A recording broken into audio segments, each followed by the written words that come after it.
Coming soon to a theater near you.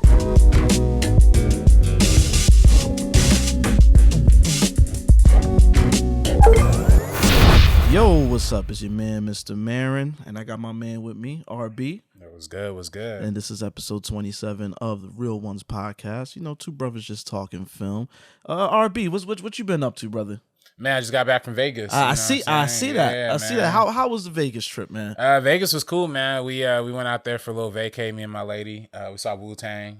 So I was telling RB earlier, he does not strike me as a Wu-Tang guy at all. And I just think it's so funny that like out here in the West Coast, and like they don't really bang with too much New York, especially like CB. I'm a big Jay-Z fan. They don't bang with too much New York, but they go up for Wu-Tang. Like right. Everybody I know out here that any little bit of New York they like, it's definitely Wu-Tang. Yeah, I mean they just represent. You know what I'm saying? And also too, I think the TV show also helped me out. Okay. My girlfriend and I become bigger fans. Yeah, I think that definitely adds to it because I feel like I've had conversations about the show when talking about their love for Wu-Tang. You know what I'm saying? Right. You know what's crazy? I'm from New York and I'm not the craziest Wu-Tang person. Really? Like, and there's no disrespect. Like, I love like Method Man. I like there's things that I do like, but the love people have for Wu-Tang, like the strong like.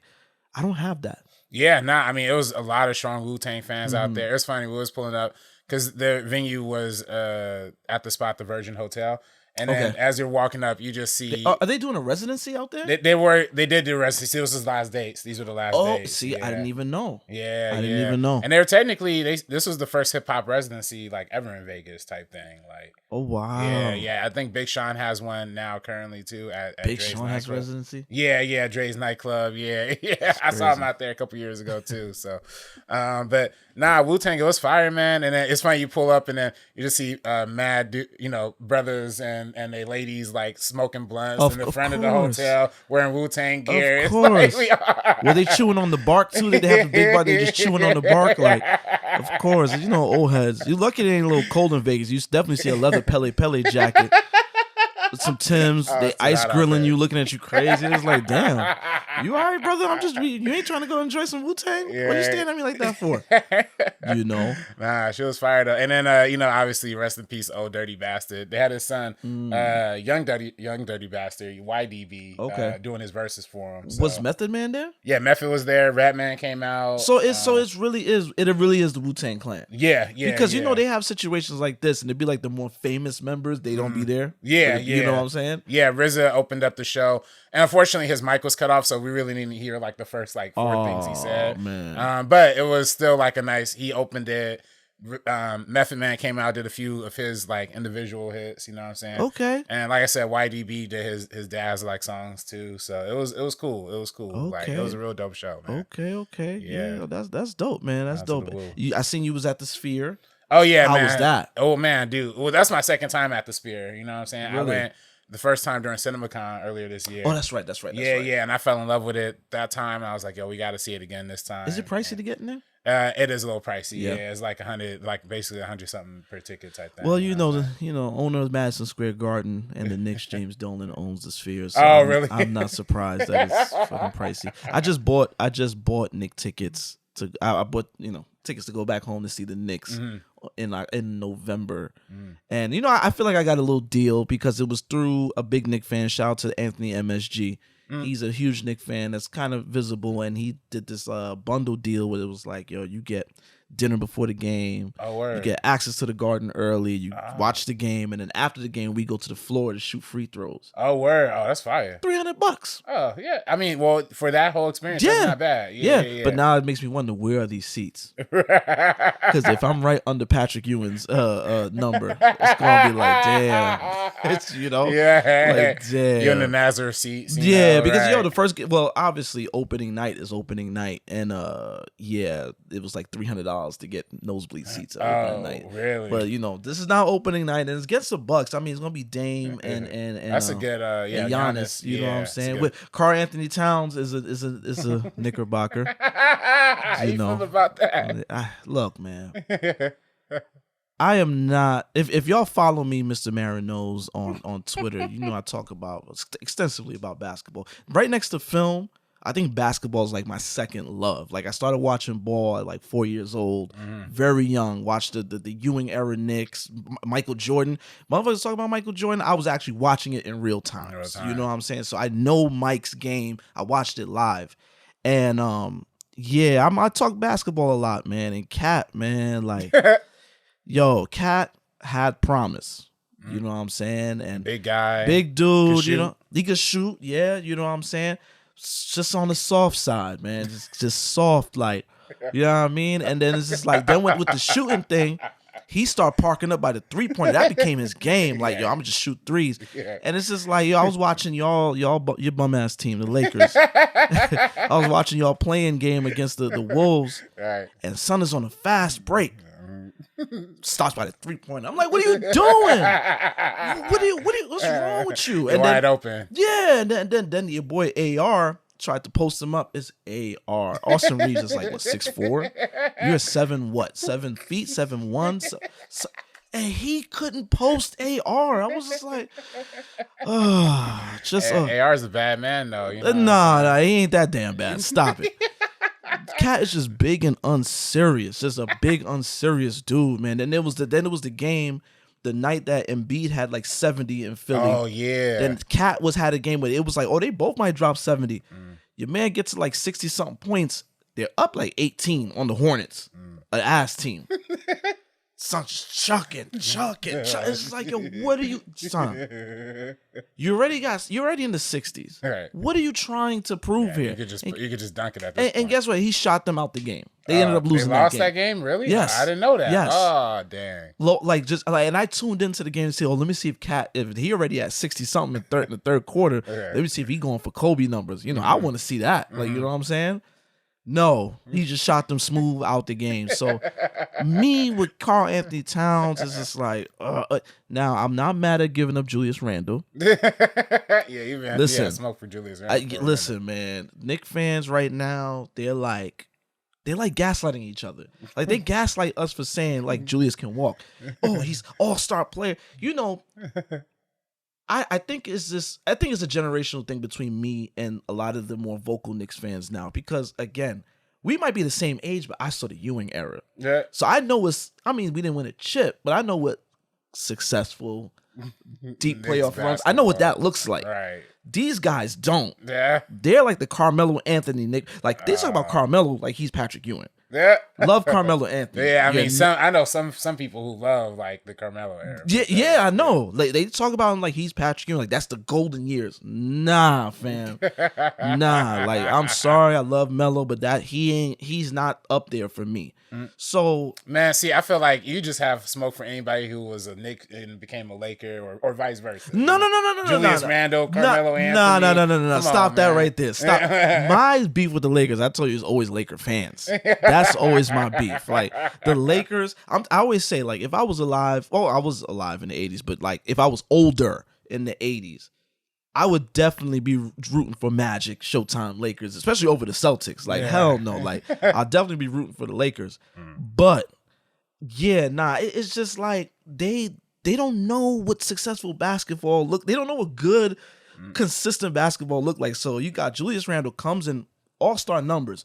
That one breakout year he had, I was like, yo, he keep this up. We're going to retire his number, like, when it's all said and done. Like, he's playing great. Then he followed that season with, statistically, and this is why I always tell people in basketball, like, stats don't tell the full story. That's true. You look at numbers, like, oh, yeah, they were great. No, because he had similar numbers to the year before, but if you watched it, it was bad. Right. Knicks fans was booing. It's like Russ. Russ had a lot of years like that. There you go. There you go. And, you know, Knicks fans was booing, and he's giving the thumbs down to Knicks fans. That's what Julius was like, oh, yeah, like, you wearing it thin with me. And then when he came back, you know, then we made the playoffs, you know, got Jalen Brunson. We, you know, that series against Miami, where your man is walking up the court, walking back on defense, shoulders low. He's arguing this. He's yelling at this person. Son, his attitude was terrible. He had to go. And I just hate the fact that there's these Knicks fans. It's just like, You can't do that. You're unappreciative. It's just like, yo, bro, like, okay, great. He gave us All-Star season 2. His ass was bad for chemistry. Like, let's keep it a beam. Like, you know what I'm saying? I appreciate his contributions, but we need a cohesive unit to run to go deeper. We don't need the fact that they had to ask him before he got traded. They had to ask, are you going to comply with whatever this team got going on? If they got to ask you that question, you're a problem. You know what I'm saying? So I was glad they gave him up. You know what I'm saying? Dante DiVincenzo, we lost him though. I'm just like, damn. And then Mitch Robinson, Austin Reeves of the East Coast. Y'all give Austin Reeves a little bit too much. You know what I'm saying? I think he a scrappy, you know what I mean? But y'all be the Laker fans be gassing these little players they get. You know who I just seen today on the feed? THT is in Chicago now. Bum ass THT. Oh man, he got a ring with us. Nah, y'all did not want to give up THT. I forgot who was trying to come. They was trying to trade somebody to LA, and it was a good point guard. It was like, nah, if we gotta give up THT, nah, we don't want him. It's like, oh, y'all are wilding. Y'all are bugging. Y'all need this bad. You know what I'm saying? We're loyal to ours, man. We see we didn't make no switch ups this season. No switch ups. And no switch ups, but then I seen, top 3 in the West, lock it in. What? Y'all have been a playing team since the play-in has existed. Like, y'all are not like, listen, man. Laker fans need to come to Jesus moment. Like, you're not gonna do shit again for a while, man. Genie Buster's up there bullshitting. Pelinka is just like, he's looking on Twitter to see what moves he should make next. He's unserious himself. You know, Bron just took money. Bron just took the Kobe deal. Remember when Kobe took that bread and y'all couldn't do nothing? But y'all gave Kobe all that bread. It's like, oh, here's the farewell bread, I guess. Bron just did something similar and brought his son in. His son is probably not going to crack a starting squad, probably not even going to crack the squad to play on a nightly basis at Crypto. No, he's not. No, he's coming deep off that bench. Y'all are not. RB. I just need y'all to know. Y'all are not going. Y'all going to be a playing team at best. At best. We'll see, man. We'll see. LeBron said he had a lot in the tank. No, he does not. Stop. He said let's call the cap right now. LeBron. Again, if y'all watch basketball as much as I watch basketball, and I've been watching the Lakers a lot, being that I live out here now, right, so it's like, you know what, they ain't no. I just check in. This, you prep for your Laker hate. Yeah. That too. Because I'm on the timeline with it the minute it happens. If you watch LeBron, he plays in spurts. As he should. 40-something years old. You can't gas him. You're not going to get 40-plus minutes out of LeBron every night. He plays in spurts. And because he plays in spurts, he can conserve energy. And that's how he's able to do the things that he do. You know what I'm saying? I got a lot in the tank, and y'all talking about Bron like he's still running out here like he's 23 years old. It's not real. Like, it's like, come on, like, stop the cap, man. Like, I love LeBron James. I say he's the second greatest of all time, and definitely your generation, he's definitely the greatest in your generation. Yeah, I still say Kobe, but oh, really? Yeah. Oh, but see, they go that Lakers shit. They go that Lakers shit. Hey, man. They go to Lakers shit. Unhealthy vegan. We was talking about that in the comments too. Shout out to Unhealthy Vegan, man. Matter of fact, we got comments. You know, let's pull up the comments. But let me just wrap this LeBron thing up. Like, yo, man, he's not. He's getting older. He still has things that he can do. Yeah, but he's getting it. You know, don't gas. Oh, the king. Oh, he's washed king and the sons. Just enjoy it, man. Just enjoy it. I think that he's gassing y'all. You know what I mean? But he is playing well. You know what I'm saying? But he can't do this. But for so long, man. You see when y'all gassed him out that game against the Nuggets. Oh yeah. Was it game? Was that a game 7? Nah, it was like a game 5. Oh no, y'all was about to guess. Y'all was getting swept. Nah, you know what I mean? Gentleman sweep. No, it wasn't no damn gentleman sweep. Y'all got to the Western Conference Finals and got swept out the building. Y'all got swept out the building. But yo, he looked. That was the craziest I've ever seen LeBron look. He was so gassed. Like, he was like tired. He did play like 38 minutes that night too. Yo, like, right. See what I'm saying? So I got a lot in the tank. Stop capping, bro. You are pacing yourself. What you should do. But don't gas it. Because they're thinking, these young boys that don't even watch the game, they talking about it. They don't even watch the game. They saying that you out there running like you 20 years old. Stop it, man. Stop it. But Let's get to the comments real quick. LeBron doing his thing. Hey, yeah, we got a few comments. We're going to go to the shorts real quick. Show some love. Vanessa, the gritty artist, said, this is referring to the Robert Townsend having the Marvel comic from. Oh, we still getting comments off that? Robert Townsend, that's a very popular episode. Yeah, you know what I'm saying? I love this movie so much as a kid. I haven't seen it in years. Thank you for tapping in. That needs to be streaming. I don't know what the rights is with Meteor Man, man. Yeah. I want a 4K. I don't think the Blu-ray is in print anymore. Oh, really? I slept, bro. I should have bought that damn Blu-ray. That and 5 Heartbeats. I should have bought those Blu-rays when I had a chance, and I slept, man. Right. But I think I did see a streaming on HBO Max recently. So what? Like Meteor Man, I think. Stop, son. Don't say that. Don't say that. I'm gonna check it right now. I'm gonna go home and watch that joint. Yeah, it might be stream. Maybe it's not on there no more. Yeah, nah. Trust me, I would have knew about that. Yeah, I'll be on it. But yeah, nah, man. Is it on Prime Video? Oh no, it's not. Nah, dang, I hate when you go to Prime Video, you get there. It's like not even available. You can't even rent it. Like, wait, why can't I even rent it? Like, yeah, dang. Anyway, Lord Pork 7156 said. And this is regarding when we were talking about Tarantino having the black accent, like boy, he's wearing the wear. I'm not even gonna look at the comment. You tell me what he said. He said, I mean, Django's one of his best movies, awesome movie.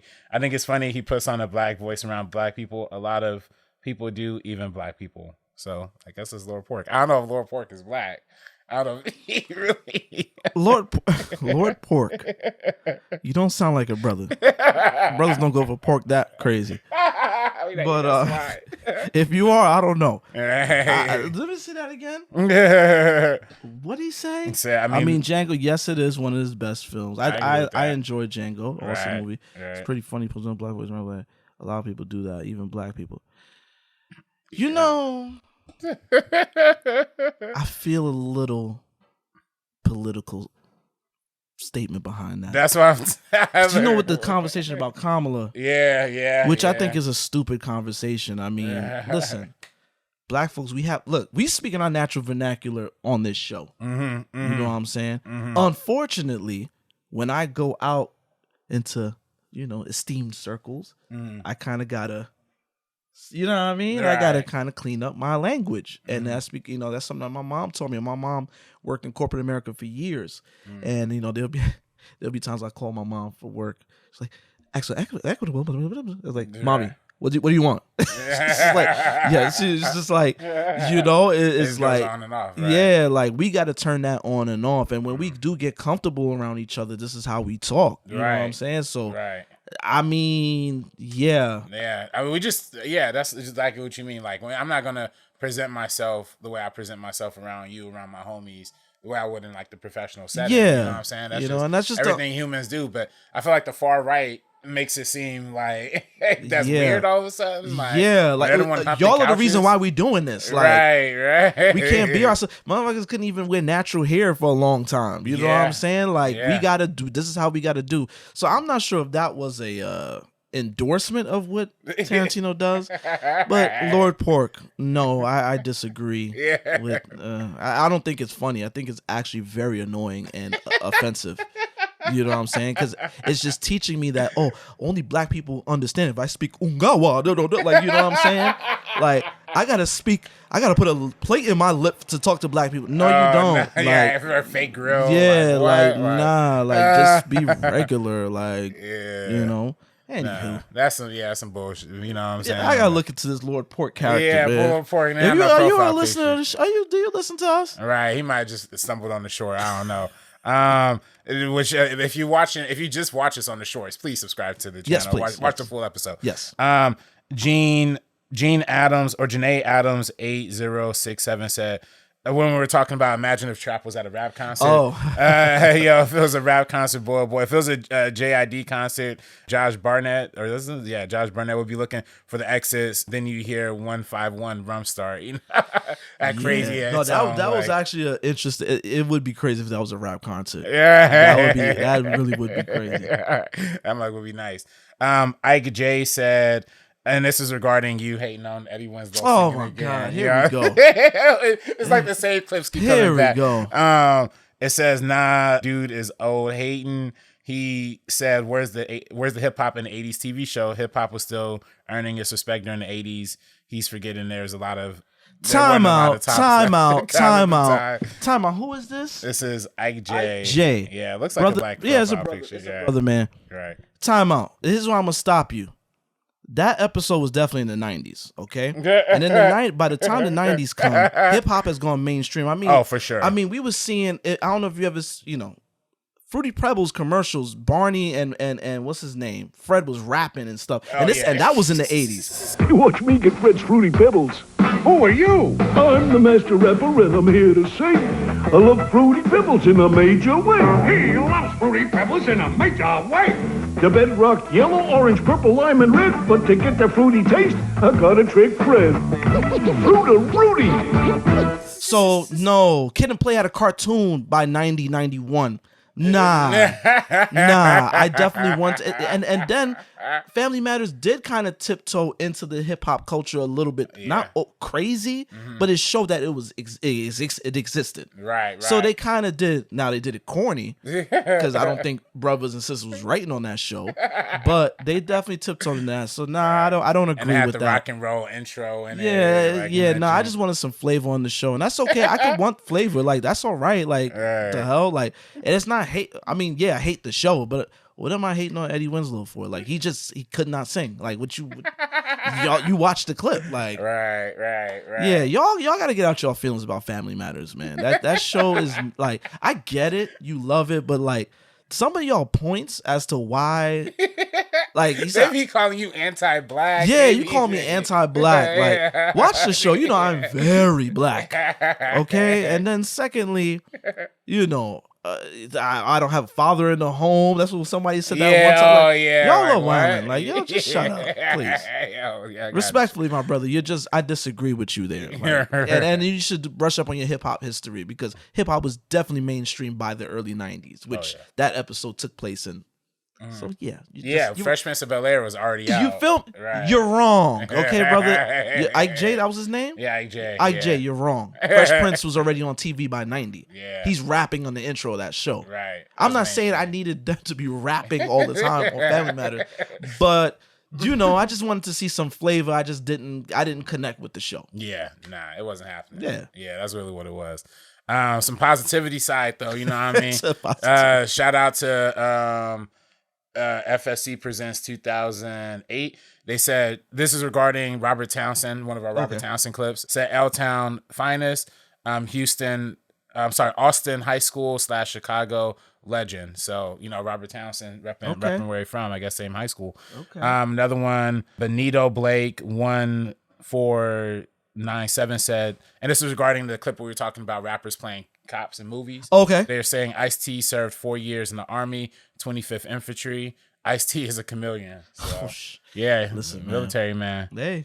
Right. I'm not mad at that. He served for our country. Right. Sure did. And then we definitely had a lot of comments from the Burton boys on the last episode. Yeah. Let's dive into that. Right. Let's dive into that. Because, when the episode dropped, and, last episode, we called it Everything's Mid, because if you listen to the last episode, we was kind of talking about how we felt about the films or shows or whatever we was talking about.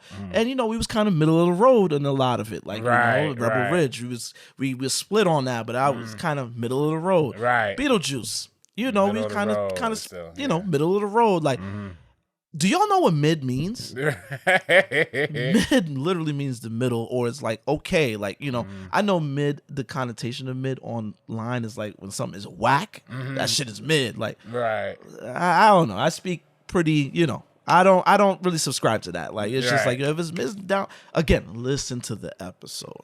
So I saw the one comment.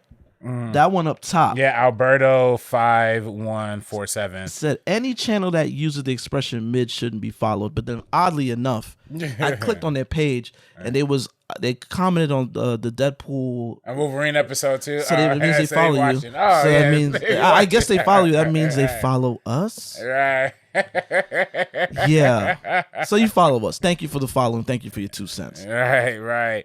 There's the other person. After seeing the thumbnail, and then that was the reply to that. And then somebody else said, I don't even know how to pronounce his name. Malfighter or whatever. Yeah. When you yourself are mid, everything else seems mid as well. So, Huh? yeah, To which I asked, did you listen to the episode, sir? Like, right. all right. I feel like people just saw the thumbnail. And that's the thing. Came down to. And this is, YouTube is interesting. I guess if we said Burton boys because I guess if you're a huge Tim Burton fan and you're watching a lot of Tim Burton videos, I guess the imagery, the algorithm will pop up. And I think a lot of them just saw that. They saw Beetlejuice mid. Oh, fuck these Negroes. Whatever they do is mid. You're mid. It's just like, fam, listen to the episode, dog. Like, listen to it. Like, I hate stupid people, dog. Like, I hate stupid people, fam. And I feel like it's like a damn epidemic nowadays where people there's no comprehension. People don't even, people on Instagram, you put a picture, you put a flyer up for something on Instagram, and you put the details in the captions. It's at this place, this time, da-da-da, da-da-da. People will comment, when is it? Fam. It's right there. It's right there. It's right there. Nobody is people and people just react to headlines nowadays. I remember I got in a political argument on Twitter, which is one of the worst things you could do. It really eat up most of your day. Yeah. Especially on Elon's Twitter now. Yeah, oh God. Yeah. I got in a political argument on Twitter, and me and this person was going back and forth about something with Trump. This was definitely like 2020. And he had this whatever point. I don't even remember the point, but it was bullshit. And he wanted to prove the point like, here, look at this and explain this. And he sent an article with a headline that brought up his point. But if you read the article, it was supporting everything I was saying. A lot of these publications know that you're going to click on this stuff. Right. They know you're going to click on it. So it would do you a solid by just reading it. Right. Read it. Don't go pass this on as this is my point. And then you just prove my point when you read the text. And I'm like, bro, did you read this? Right. And then I guess a lot of people caught on to it and everybody was flaming. It was like, yo, this dumbass didn't even read it. Like, there's a lot of people doing that nowadays. You know what I'm saying? Yeah, just literally just going off the headlines, the bits, the sound bites, You seen the title, the headline, everything's mid. It would behoove you to check on what is this mid that they talking about. Right. Because I feel like even though like we were like I gave it like a 3.5, you gave it like a 2.5, like that is pretty much definitionally like right in the middle, average. So. The average is mid. Like, and then if you listen to me talk about how mid it was, I was explaining what I liked, what I didn't like. It's a nuance is like. Nuance doesn't exist nowadays. You can't get into nuanced conversations about nothing. It's either black or white. Which one is it? You know what I'm saying? There's no dialogue in between to kind of make sense of the black and white. You get what I'm saying? Yeah, that's real. It's annoying, man. Yeah, it's real, man. Yeah, that's a real epidemic. But hopefully they watch this episode, Alberto, whatever your name was. I wouldn't follow. You follow us. Yeah, and hopefully y'all keep following us. Keep following. Also keep commenting too. We can have conversation. Right. Just watch the episode. Just yeah. We appreciate the view too. If you do watch it. Shout out to Neil Thompson 8914. Everybody has these 4 numbers behind it. It makes it so hard. Like I just want to say Neil Thompson. I'm just start saying the name. Do that. I'm not gonna say the numbers no more. I just watched The Front Room. MESS. Be warned, a lot of bodily misfunctions from the inconsistent step-mother-in-law. You won't want to eat or drink after watching this. Sam and Max Egger's first feature is not on the same level as their step brother Robert. So I guess Robert Eggers, I guess that's how they got connected. Brandy deserved better. Thanks for all y'all do. I enjoy listening to you guys. Also, the Eggers, they did that film. Yeah. I guess they're like the step brothers or brothers of Robert Eggers. Yeah, let me look that up. I actually didn't know that. That's the first thing I've heard about this. The Front Room. Right. It hit digital. Yeah, they hit digital. Nobody's talking about it, bro. No showtimes. There's no showtimes anywhere. Like, it's clip. Yeah, it's clip. Like nobody's talking about it, man. It was like it had a little buzz for a week because everybody's like, "Oh, Brandy again." Black Twitter love Brandy. Right. And then it just kind of just went out the window. So I guess it's bad. It must be really, really bad. Right. Shout out. I mean, Yeah, shout out Brandy again. I was rooting for Sam and Max Eggers are like the co-directors of it. I guess they. Oh, interesting. Of Robert that's Eggers. how they got the job, right? Yeah, that. And A24 didn't A24 do Robert Eggers' first movie, The Witch, or something like that too? That's how they got the job. Yeah, what's the last name? Eggers. Yeah. How much they want? Yeah. Let's give it to them. Yeah, that's real. And last but not least, shout out Unhealthy Vegan. We kind of alluded to it before. The way John says Tarantino is like Kobe, I feel the same way about Jay-Z. Overrated and doesn't time out.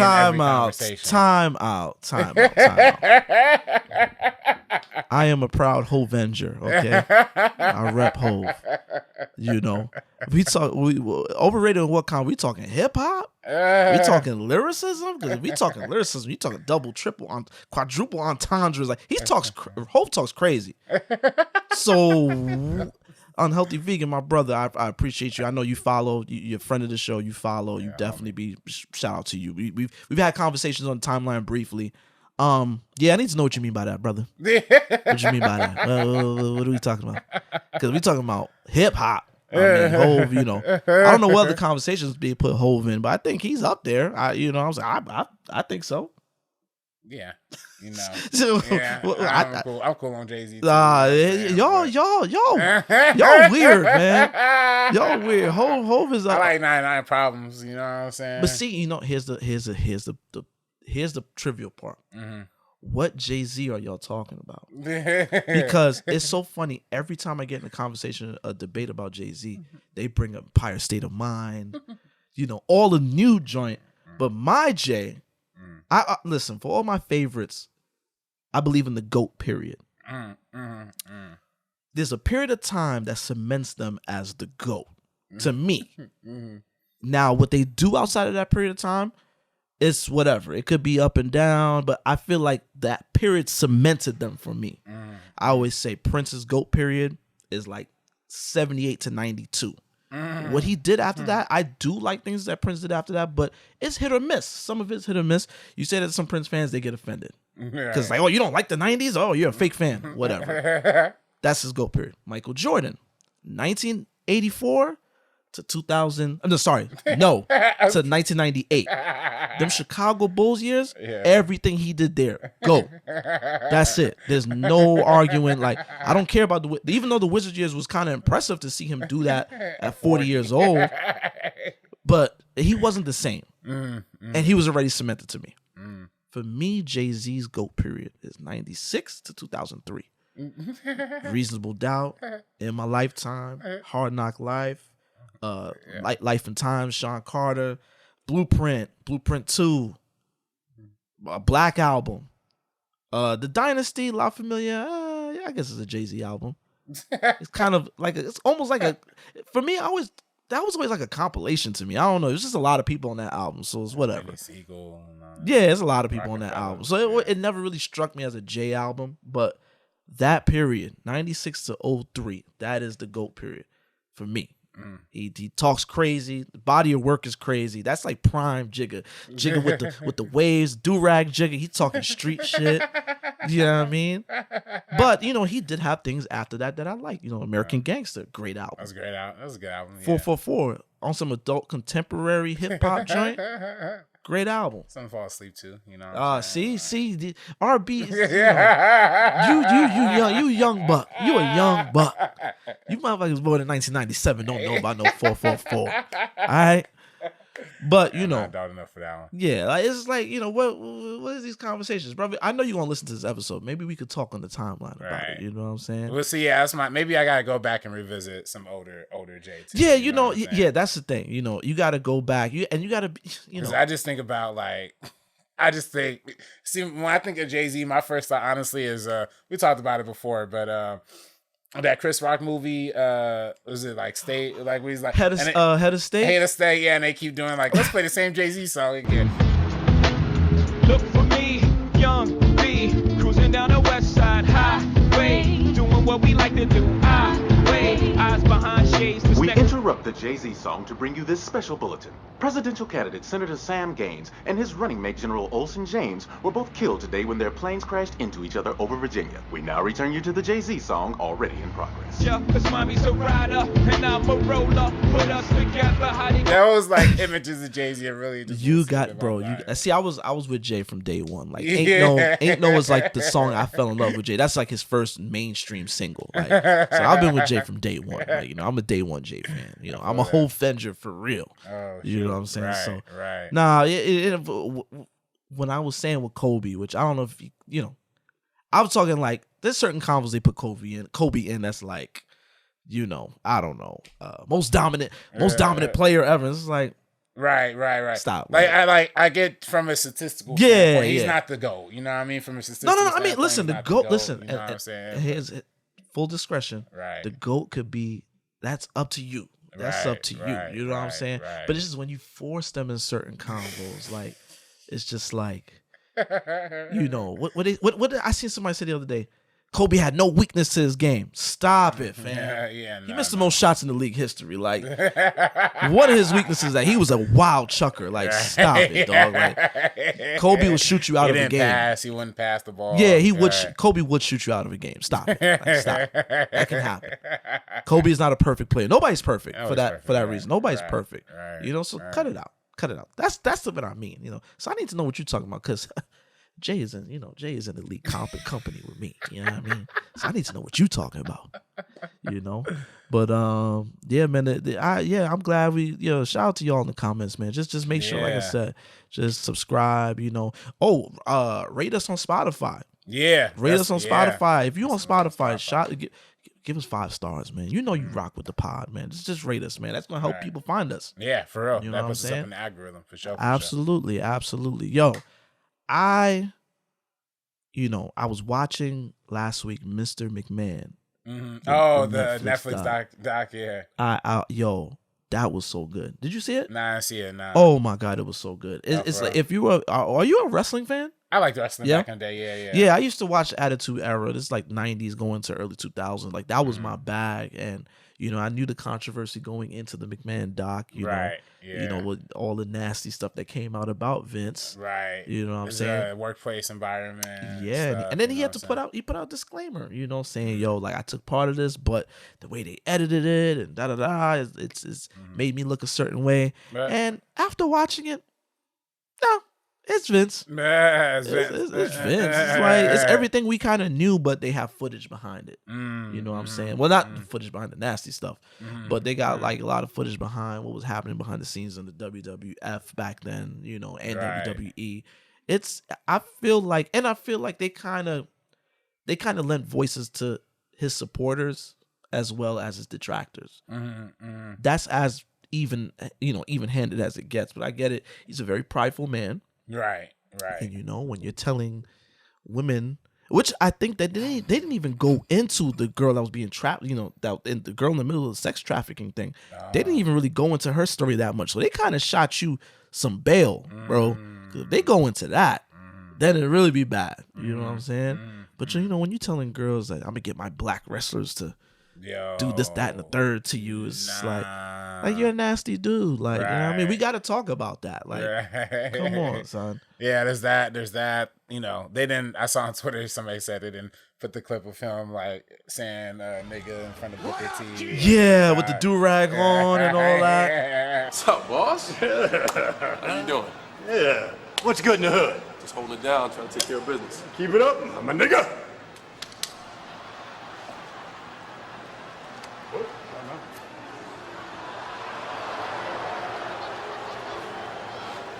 Yeah, they definitely didn't do that, but they had the Trish Stratus. Yo, I forgot how they used to do Linda McMahon on them joints, man. Trish Stratus and him making out in front of Linda McMahon. That was like part of the storyline.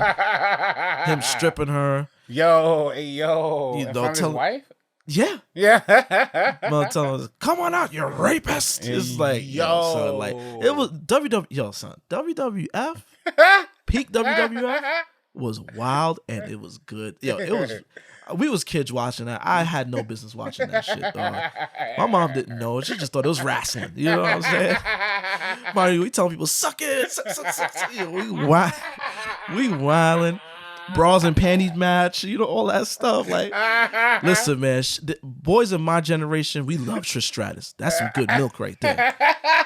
We became men off of Trish Stratus, dog. Like, she was the baddest of the baddest for us, you know.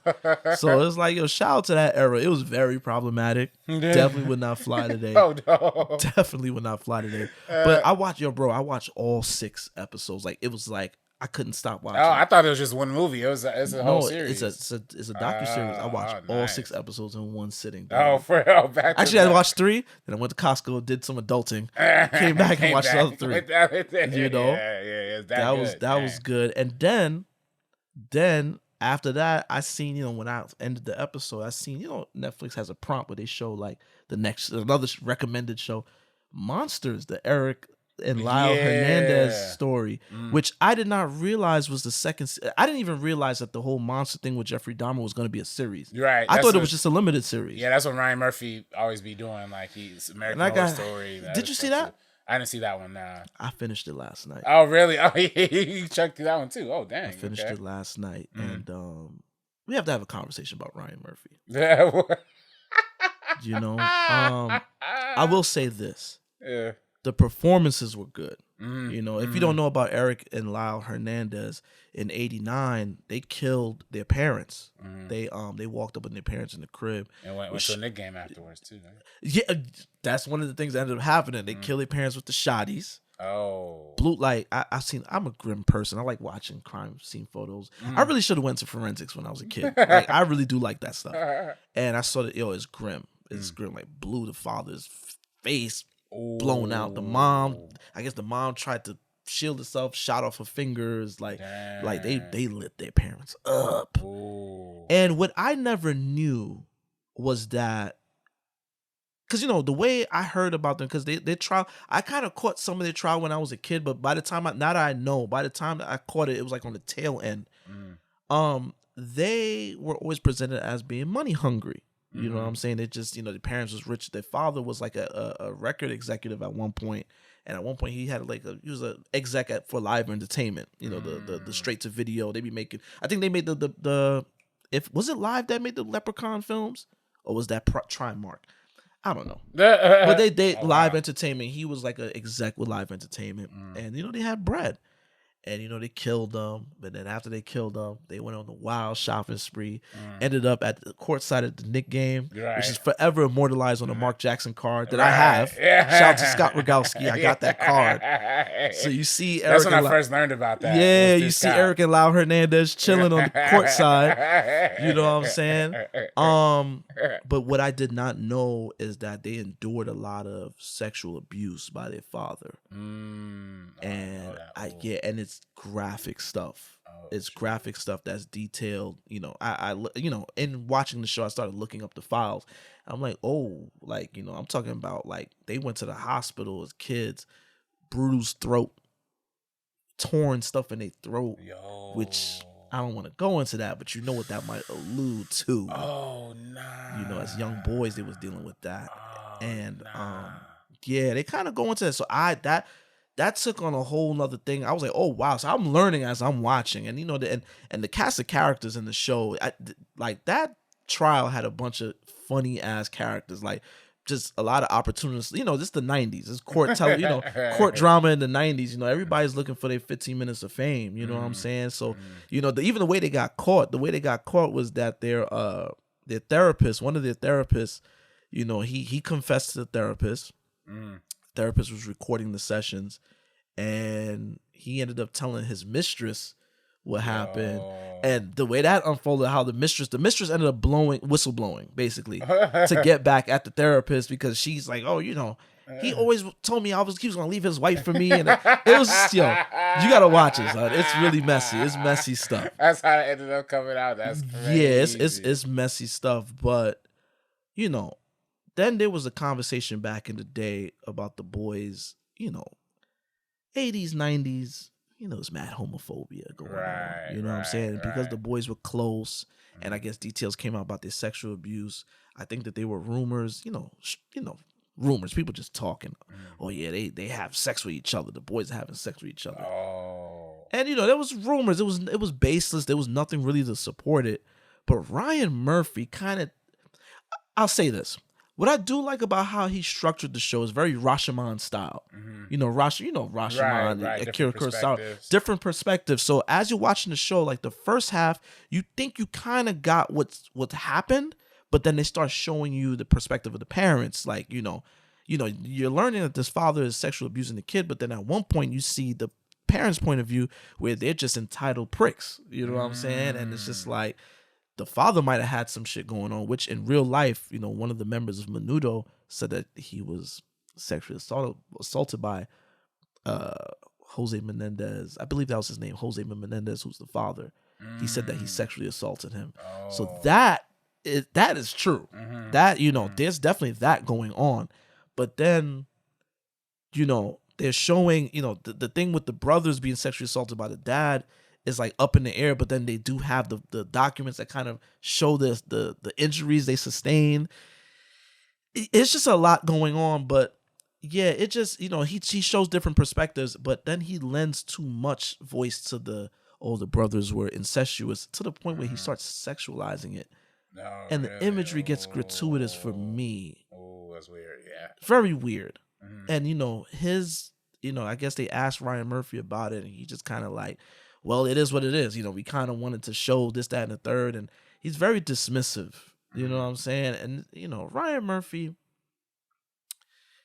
listen, everything he touches, I get his point of view. Right. It's a little exploitative, though. Very exploitative. Right. It's to the point where it's distasteful. And that's where the show kind of lost me, where they was trying to imply that the brothers had this sexual relationship. And it's like, you going off of just 80s, 90s rumors? Right. This what we gonna do?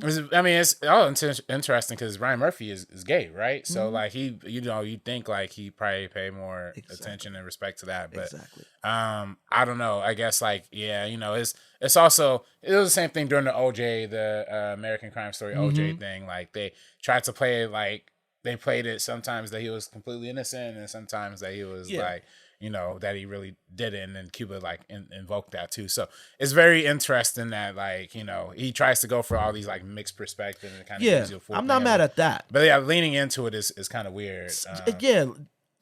Like I said, the sexualization of it, this, you know, sexualizing it is like yuck. Right? Why are we doing this? Like, what do we? That's where it lost me, and I think. Go ahead. No, that's crazy. But you know, it's also something. Maybe I don't know. I mean, I'm not trying to shoot him any bell or something. Right. Maybe it could be something that like it could be something where he's trying to highlight like maybe the trauma that the brothers went through influenced, you know, who they became. I don't know, but at that point you're characterizing it, in a way that is unprofound. You know what I'm saying? So it is kind of weird. That remind me of this other Netflix series I just watched recently as well, Baby Reindeer. I don't know if you heard of that one that came out like way earlier this year. I heard about it. But I didn't. I heard about it. Then I saw that it won mad Emmys. You know what I'm saying? Okay. A few weeks ago, after seeing it win all the Emmys, I was like, all right, let me check out an episode or two. My Brother in Christ. That is one of the wildest shows. It's a limited series, like 7 episodes, 30 minutes each.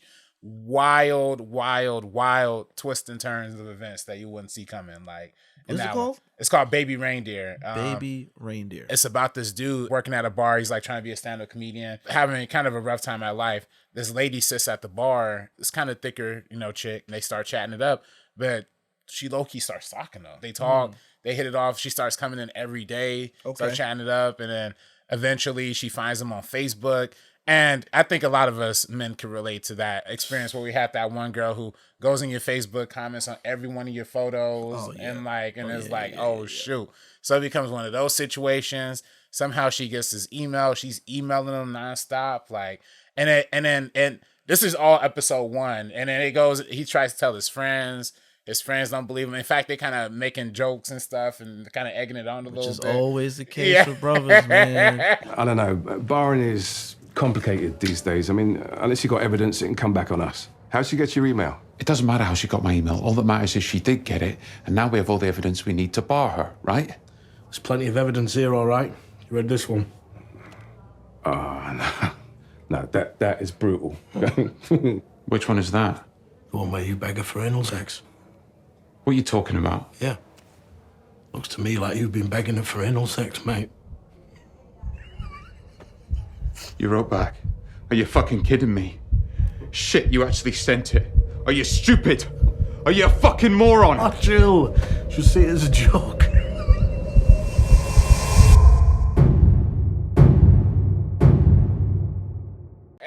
Yo, it's so crazy. It's like, yo, we do not care about trauma at all. It's just like, you know, I don't want to make light of it, but I know people that claim that they lost their virginity when they was kids. Yeah. Oh, yeah. Yeah. Dog, yeah. you not. And then when you hear the story, it's like, dog, you got raped. Yeah. But yeah. she's like, oh, I lost it.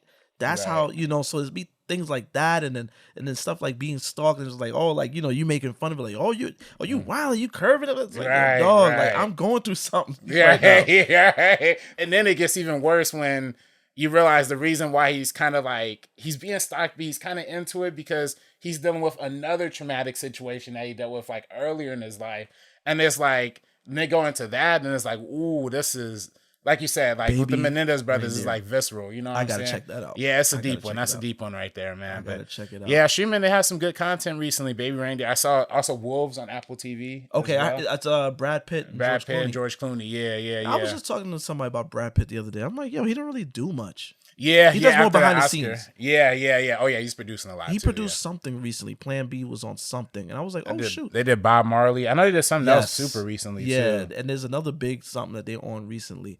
Right. And I was like, oh shoot, look at Brad Pitt producing. Right. Producer money. And then Wolves was actually it was Beetlejuice. That's what it was. Beetlejuice, right? That's what it was. I saw Plan B on. Right. I'm like, how did they get that? Yeah. Yo, I don't know. I don't know, but he on it. He on it. Right. You know. But it was cool though, man. And Wolves was cool. It was a cool movie. It's a nice little thriller. It's a movie or a show? It's a movie. Yeah. It's like it's from John Watts. You know, the dude who did the Spider-Man movie. Oh, shoot. Before Spider-Man, he did like a couple indie thrillers like Cop Car with Kevin Bacon. And it's back to that like super indie thriller kind of situation. Really just Brad Pitt and George Clooney is like the two characters. Amy Ryan is in it briefly. They have another young actor in there, Austin Abraham, who's really good as well. But yeah, it's like very containment thriller. They're both fixers. They're both like people who come in and like fix up situations. Gotcha. But then they both end up getting called for the same job. And then they end up getting told like, yo, they got to work together on this. So it's just like two alphas like kind of going back to back. It's like a comedy thriller situation. George Clooney and Brad Pitt give me like Dean Martin and Sinatra type vibes. Like, yeah, two homies that be in the same projects together. You know what I'm saying? You get good chemistry. You're gonna get, you know. Yeah, shout out to them. You know, I might check for it. They didn't put that in theaters, huh? They literally did it for like a short 1 week like window and then threw it right to Apple. It's an Apple. As long as we need, you know. Hey, Apple, you know what we talking about. We need theatrical releases at least in 2025. All right. Right. Yeah. One big one. One big one. Just need one more big one before you pull out of theaters completely. We just need one big one. Right. This is Wolves is totally a movie that could have been made in the 90s. I'm sorry, brother, to cut you off. We have some breaking news. Oh, breaking news about quote unquote friend of the show. Mr. Jonathan Majors. So it is now being reported that Magazine Dreams has been acquired by Briarcliff to release in early 2025. Oh, shoot. Okay. Magazine Dreams. Okay. Magazine Dreams, y'all. If y'all don't know, this is the big film that was gonna, you know, when Jonathan Majors' ascension was happening, this was the film that they was talking Oscar. They said that this was going to be the film to take him, put him in unseen territory. And and you know, I think Disney had the rights to it before. Yeah, they're gonna make it through Searchlight, Fox Searchlight, which that was gonna make it a big Oscar push. And then when he started, you know, tussling with the white woman, all of that got taken off the table, and you know, it was being shelved almost indefinitely until now. Now we hear that through Deadline that Magazine Dreams is releasing. Right, Briarcliff Entertainment. They did The Apprentice recently, the new Donald Trump movie. With Sebastian Stan. Sebastian Stan, yeah, which I heard is pretty okay. I heard it's like pretty neutral in terms of like politically, but listen, I see enough of Donald Trump in real life. You're not want to see that movie. No, I'm not ready to see him. No. But dang, look, in Magazine Dreams, it did win a special award at Sundance, if I'm not mistaken. It won the special jury prize, if I'm not mistaken, for. Mm-hmm. So it won a big award at Sundance. Yeah, there it is. Won the U.S. Dramatic Special Jury Award for Creative Vision at Sundance.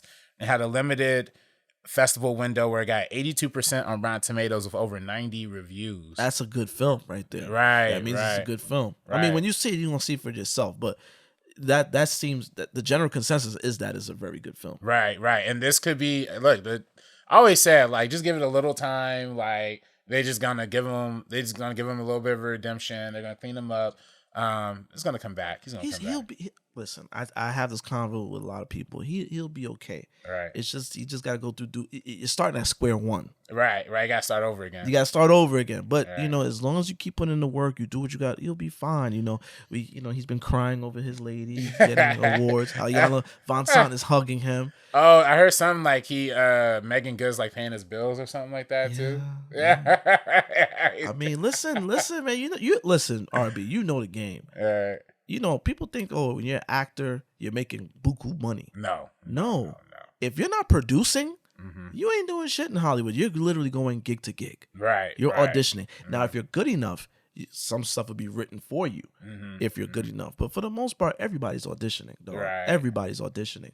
Yeah. So it's like, Majors, like, he was getting to the point where he was going to have stuff written for him. You know, he was supposed to be part of certain projects, and that just got wiped completely when he got in trouble. You know what I'm saying? And you know, it is what it is. Now you gotta start back.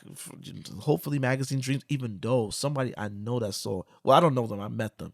They saw Magazine Dreams, and they was just like, yeah, that he don't need that to drop in the middle of what he was going through. Oh, he like abusive in that. Like, maybe, you know. I just hope, it doesn't, it don't get people to be like, oh, look, see, this is the monster on screen. I hope they don't take that angle. You know what I'm saying? Like, right. You know, I do want them to come back. Listen, man, brothers go through transgressions. You know what I'm saying?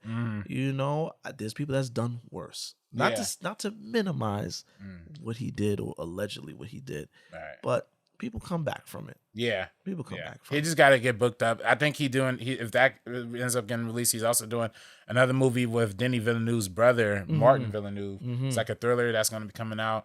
I'm sure with that, and again, I'm almost certain, like, Marvel, they didn't officially announce, like, they announced he was fired, but they didn't. Like, they can unfire somebody. Like, they unfired James Gunn. Yeah. Like, they can easily unfire somebody. They never announced that Kang was dead. They never announced that Kang was If you done. watch Loki, they just said that they contained him. That's all they said. Right. I could definitely see a world where, and then Jonathan Majors ain't got to be a big part, but even if he just comes on screen for like 2 seconds just for Robert Downey Jr. to kill him off or something, I could see that. You know what I'm saying? I could see that. Yeah. I could see that. Yeah.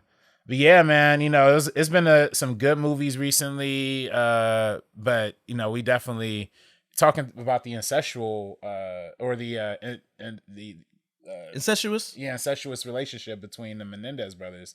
It's another movie recently that had a little incest in it. What's that? From our boy Francis Ford Coppola. Oh yes. That goes to show you where this is gonna go. Yeah. So the maestro himself, Francis Ford Coppola, just released a new film. Francis Ford Coppola, for those that are not as, we're not cinephiles like myself and RB. Godfather, Godfather 2. If you want a Godfather 3, yeah, I wouldn't. The Godfather trilogy. You know what I'm saying? Apocalypse Now. What else? What else we got? It's the one, The Conversation. Yeah. Oh, how could I forget? Bram Stoker's Dracula. Oh yeah. One of my favorite films of all time. The Outsiders. Right. I forgot about The Outsiders. Yeah, he did do The Conversation. Yeah, Conversation. That's right. Rumblefish. You know what I'm saying? We talking all-time classics. Classics, man. This is a great filmmaker. Icon in the field. He just dropped his latest epic of, if you want to call it epic. I definitely think it applies as an epic in certain conversations. Megalopolis. RB, can you just tell the people what Megalopolis is about? Yeah, Megalopolis. I don't know if I have a hard time describing it. Yeah. But I'm reading off of IMDb here. The city. Yeah, do that, please. Yeah, that's probably the simplest way to simplify it. Megalopolis, the city of New Rome, hosts a conflict between Caesar Catalina, a brilliant artist played by Adam Driver, in favor of a utopian future, and the greedy mayor Franklin Cicero, played by one of our favorites, Giancarlo Esposito. Exactly. Dean. Big Brother Almighty. I was watching that the other day. It was on TV1. That's a good movie, man. Yeah. School Days. School Days, man. It's like, sorry, it's just sidebar. Because Lawrence Fishburne's in this film too. So it's like, they don't even share a scene together. I think they briefly are like. Briefly, right? Yeah, I was waiting to see them together. It's like Dap and Dean Big Brother Almighty. Right. But, sorry, sidebar. I was watching it the other day on TV1. And it's it's a crazy film. School Days is crazy. It's sloppy. It's all over the place. But it's unapologetic. The musical numbers. Yeah. Like, my mom went to go see School Days when she was pregnant with me. Oh, for real? And she told me, she was like, yeah, we was watching the film. And then when it just burst into a musical scene, we was just like, what the hell? Like, you know? I tell people all the time, for the people that shit on Chirac, yeah, if you shit on that, but like School Days, like it's very similar. It's very similar. Right. Very, very similar. Spike really wants to make a musical, by the way. He really just give him the money to make a musical, goddamn it. Please. That'd be fire. Please. Porgy and Bess. I know he wanted to do that for a while. That was in talks for a little bit. Oh, really? Yeah, he wanted to do Porgy and Bess. That would be actually kind of interesting. Give it to him, man. Yeah. Let him do it. The brother wants to make a musical. If you can't tell by those two films and some of season 2, She's Gotta Have It, that went off the rails and became a musical, just give it to him. You know what I'm saying? But yeah, sorry, Giancarlo Esposito. Right. And then, of course, they have a daughter. Giancarlo Esposito, he has a daughter. My God. Julia Cicero. Let me tell you something, brother. Yeah. That damn Natalie Emmanuel. Oh, beautiful. She is fine, dog. Oh, man. She's been my celebrity crush since like high school, since Fast and Furious 6. You know what I'm saying? I didn't even realize she was in that, but it was. I seen, black people love Game of Thrones. Oh yeah, she had that scene in there.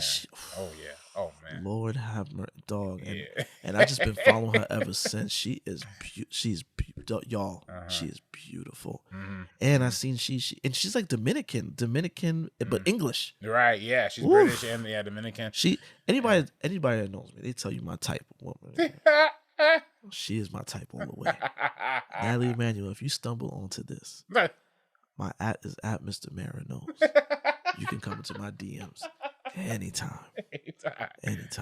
Oh man, oh my gosh, she's fun. Every time she was on that screen, I just was locked in. Yeah, no, she definitely. She shot so beautiful. Yeah, easy to fall in love with. Sorry, go ahead, man. And then of course, and she was also in this movie called The Killer recently that came out. Yes, John Woo remade his film The Killer. Yeah, with her in the lead. Right, that was fire. Actually, it was actually really fire. I heard from people that are huge fans of the original. They didn't like the new one. Oh, really? Well, I never saw the original. If I'm being honest. Yeah, okay. I only saw this one, but it is like big budget, over the top. Yeah. Like it's classic John Woo. Yeah. I liked it. But man, yeah, she's like the center of this conflict. Adam Driver ends up falling in love with her, which is, falling in love with the enemy. Very classic Godfather kind of like ends up falling with the ops' daughter. But it's also very again, now I'm getting to the point where I'm editorializing. We didn't even mention the rest of the cast. Aubrey Plaza as Wild Platinum. Time out real quick, brother. Yeah. I'm gonna make a confession. That damn Aubrey Plaza, she's another one. She's another one. She, I always liked her when she was awkward. It's like something about this girl. Right. She does it for me. Right. They come and found out she's Puerto Rican. I said, that's what it is. She's a Puerto Rican princess, man. That's why she hooked me in. That's what she got. She's another one, man, that every time I saw her in this film, I was just, yeah. And it's kind of funny. She actually kind of transitioned from the awkward, quiet girl to like now like almost like a sex symbol. In this movie, and then even I would argue Aguila all along. Like she's definitely like putting on in that, not like sexy, but like putting on. Pause this real quick. Pause this review. Agatha All Along. Have you watched it? Yeah, I watched the first episode. I didn't hate it. The first episode, it took me a minute to get into. It took me a minute to get into. It ain't doing it for me. Ain't doing it? Nah. I watched The Penguin right before. First episode of Penguin was really good. The first episode of Penguin was phenomenal. I didn't get to see the second episode yet. First one was really good. I watched Agatha All Along, the 2 episodes. Yeah. Wasn't doing it for me. The 2 episodes didn't do it. I will say the 2 episodes didn't do it the most for me. The 3rd episode, really, I was like, okay, now I'm sold. Like, now they own the journey, and it's like, now they actually have to be put to trial. Mind you, I didn't want this show to begin with. Well, yeah. I didn't want this show at all. Yeah. I mean, I don't think nobody wanted it, but I feel like they found some way to make it like kind of watchable. Okay, you know what I'm cool. At least in the 3rd episode. Okay, sorry about that, y'all. It's just right. This is what we do, man. We're just talking. We just talking. So we don't talk about the Penguin too because I love the Penguin later. Yeah. But yeah, Aubrey Plaza is Wild Platinum. Shia LaBeouf as Claudio Pucher. And then, man, I could keep going on and on with the cast. Lawrence Fishburne as the driver. Jason Schwartzman. John Voight as Hamilton. Circus the Third. Yeah. All this big cast. They're all playing very different roles. Very different. Almost in very different movies, almost to a certain extent. Yes, they're all in their own movies for sure. They're 100% all in their own movies. And some of them, you might even think they might be inebriated. Yeah. Some of them is like, yo, during your break, did you sip in the trailer a little bit during your break? You are kind of loopy right now. Yeah. John Voight looked a little loopy. Him specifically. Right. Yeah, he just looked old and confused. I think for the first half of this movie, I was locked in with the casting, especially with the casting, because it was like I felt like they cast people who in real life almost reflected who like they kind of come off as. Like Shia LaBeouf is like this controversial figure. They say that Coppola kind of was like, yeah, I made him up. Speaking of which, one big name you didn't mention. So speaking, because Coppola said that he kind of wanted to cast people that were canceled or whatever, and for whatever reason, Dustin Hoffman is in this film. Oh right, this is the first time we've seen Dustin Hoffman. First time I've seen him since the allegations came out, and he got pressed. He got pressed on stage at a screening of The Graduate, I believe. And he kind of went off, and I think it's been quiet for him ever since. Wait, what allegations did Dustin Hoffman have? I believe there was some, sexual men, men in the 60s and 70s, when they get around women and extras and casting couch type deals. It's that type of stuff. That was the culture back in the day. Right. So I think it came out. With peak Me Too movement, I think that came out. And he got pressed on. He got pressed about it at a Q&A. He kind of went off, and it's been quiet for him ever since. And this is the first time I've seen Dustin Hoffman. I'm like, oh shit, they go Dustin Hoffman. I was just happy to see him. I had no idea about that situation. Dang, that's crazy. Yeah, I don't really see a connection for why he's in this one, but at least with Shia LaBeouf, I feel like it was like, okay, he's a weird person. He's kind of seen as like this eccentric person. He kind of put him in that role. Yes, he put John Voight as like the old confused man. He's playing the old confused man. Is he playing an old confused man? He was playing himself. Right. He's doing himself. And Aubrey Plaza, like she lit up the screen. Oh yeah, like you said, Wild Platinum. Yeah, right. Just every time she was on, she was going crazy.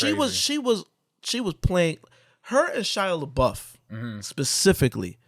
They were 100% locked in to their characters, and I think they were the bright spots. Right. I mean, I think Adam Driver was also locked into his character. Yeah, it was just a different character. Adam Driver was doing performance art at one point, right? And I was in for it at a certain point. Yeah, when I was saying he was convulsing in the arms, I was just like, all right, this is where we at in the film.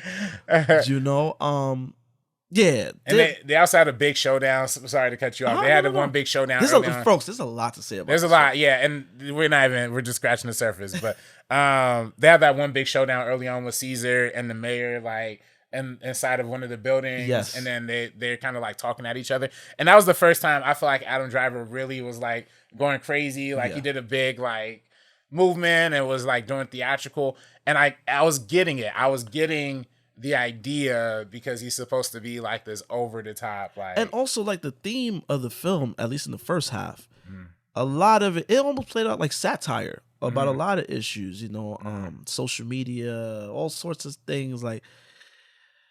Francis had a lot to say Right. You know what I'm saying? Yeah. He was getting it out in this fable because they described this film as a fable. Mm-hmm. You know, so everything, me seeing that it's a fable, I was all in for the over the top stuff. You know, until it got muddy. Right. And it got very Baz Luhrmann, a little bit too Baz Luhrmann for me. Baz Luhrmann gets to doing things sometimes. It's like, well, what are we here, son? What? Slow down. You know what I'm saying? And I felt like that's what this film started to do, man. Yeah, nah, it's interesting. I know you saw it in Porter Ranch, or you saw it at AMC. Yeah, right. Yeah, I saw it by my local AMC. Delamo, like in you didn't go to the IMAX, the Chinese theater, my brother? I ain't go. Chinese. Were they in the middle of the movie? The Adam Driver's talking to somebody in the audience. You didn't drive out for that experience. I watched that video on Twitter. I was trying to see it, but like I came back from Vegas on Sunday, and then like they didn't have any more of those on Sunday. But I will tell you, man, I did see it at the AMC Delamo. That one has a really good IMAX. You know what I mean? Almost like an acclaimed. A lot of people come from a lot of different areas to watch like the IMAX. In fact, your boy Corey J had a. That's where me and him saw the Transformers. Okay. Yeah, Corey. I feel like I saw a TikTok where they was reviewing the Delamo AMC, and it got good reviews. Yeah, that's definitely. I've been going to that one my whole life. Where is it? It's in Torrance. So it's like a little bit south of here. Yeah, quite a bit south. It's like 20. Yeah, about 20 minutes. It's far from me. Yeah, it's far, but it's like a little closer to me. So it's funny though, but like I'm walking in. You know, it's Sunday, 7:00. I'm sure if you know me, I don't go to movies on time. I was excited. You know what I'm saying? I normally come in at like 7:20 so I can miss the trailers. But I was walking in 7, hyped up, had my new Jordans, just got out from Vegas. Okay. So, I took a nice nap before the movie. I was hyped, you know what I'm saying? Walking in, feeling good. I see another brother. He was wearing a beret. He was like looking, he's coming also from the parking lot. He was looking kind of lost. I was like, he was like, oh, you know where the AMC's at? I'm like, yeah, it's right this way, man. I'm walking that way too. I'm like, yo, what you seeing? He's like, yeah, Megalopolis. Oh my gosh, it's okay. You going to the 7:00? All right, brother. Yeah, like I love interactions like that. Right. Where you just equally excited about something. It's like sporadic. Like it's like we ain't planning to talk, but we here.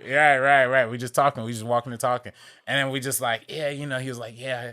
I feel like I could only watch this on the big screen. I'm a big Francis Ford brother Coppola. would that brother knows what he's talking about. Right. If your brother with a beret. He had on a beret. He was already on different timing. Right, exactly. Literally. He was on different timing. He was like, I heard this IMAX was good. Like I came from a little further to watch it. I'm like, man, you came to the right spot. Then out of nowhere, another dude, a white boy, starts walking behind us. He's like, oh, y'all talking about Megalopolis at 7? Time out. They love getting your conversation. Yeah. White people love getting your conversation. That happens all the time. White people love. Damn.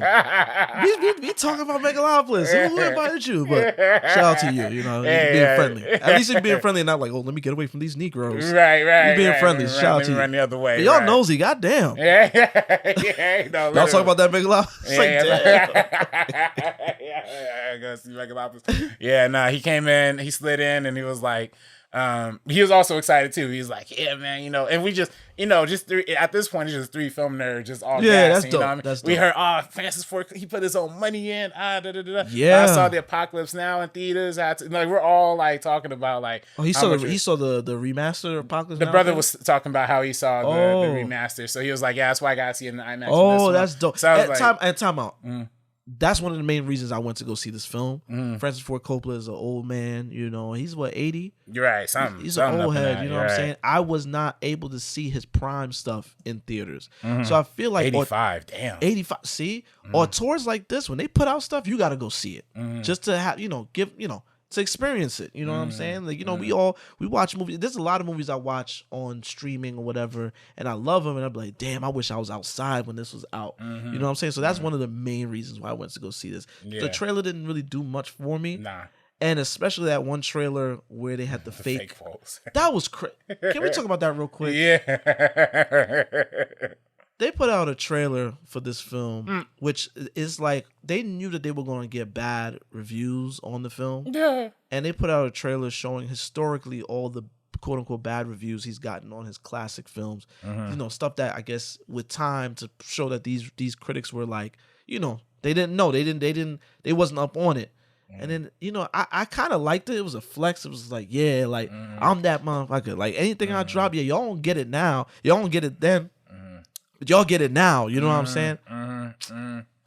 They were all fake reviews. I got so tight. Right. I got so tight, son. Right. That was because that kind of broke. I was like, the film, whatever. But I like that flight. I was like, oh yeah, let me go see this and see if I'm going to see something that's going to be considered a classic 20, 30 years from now. Right. Let me be the first I could one say on I that was wave. there. Right. Yeah, they had like fake reviews from Pauline Kael, from like Matt. Like established critics who it was very easy to look up their reviews. Like, very like, easy why to would see. you do that? And they fired the person the next day that put that. Yeah, together. they put that together. Yeah, Like, that was stupid. Why would you do that? It's the fact. The worst part is the fact that it wasn't just fake quotes. It's the fact that there are fake quotes that they used ChatGPT to generate. Yeah, you know, that was. I was like, just like, what? Y'all can't just make up an original fake quote. oh my, like, yeah, come You on, have son. to- It's a double whammy. One, you faking it, and then you using AI to get. Come on, son.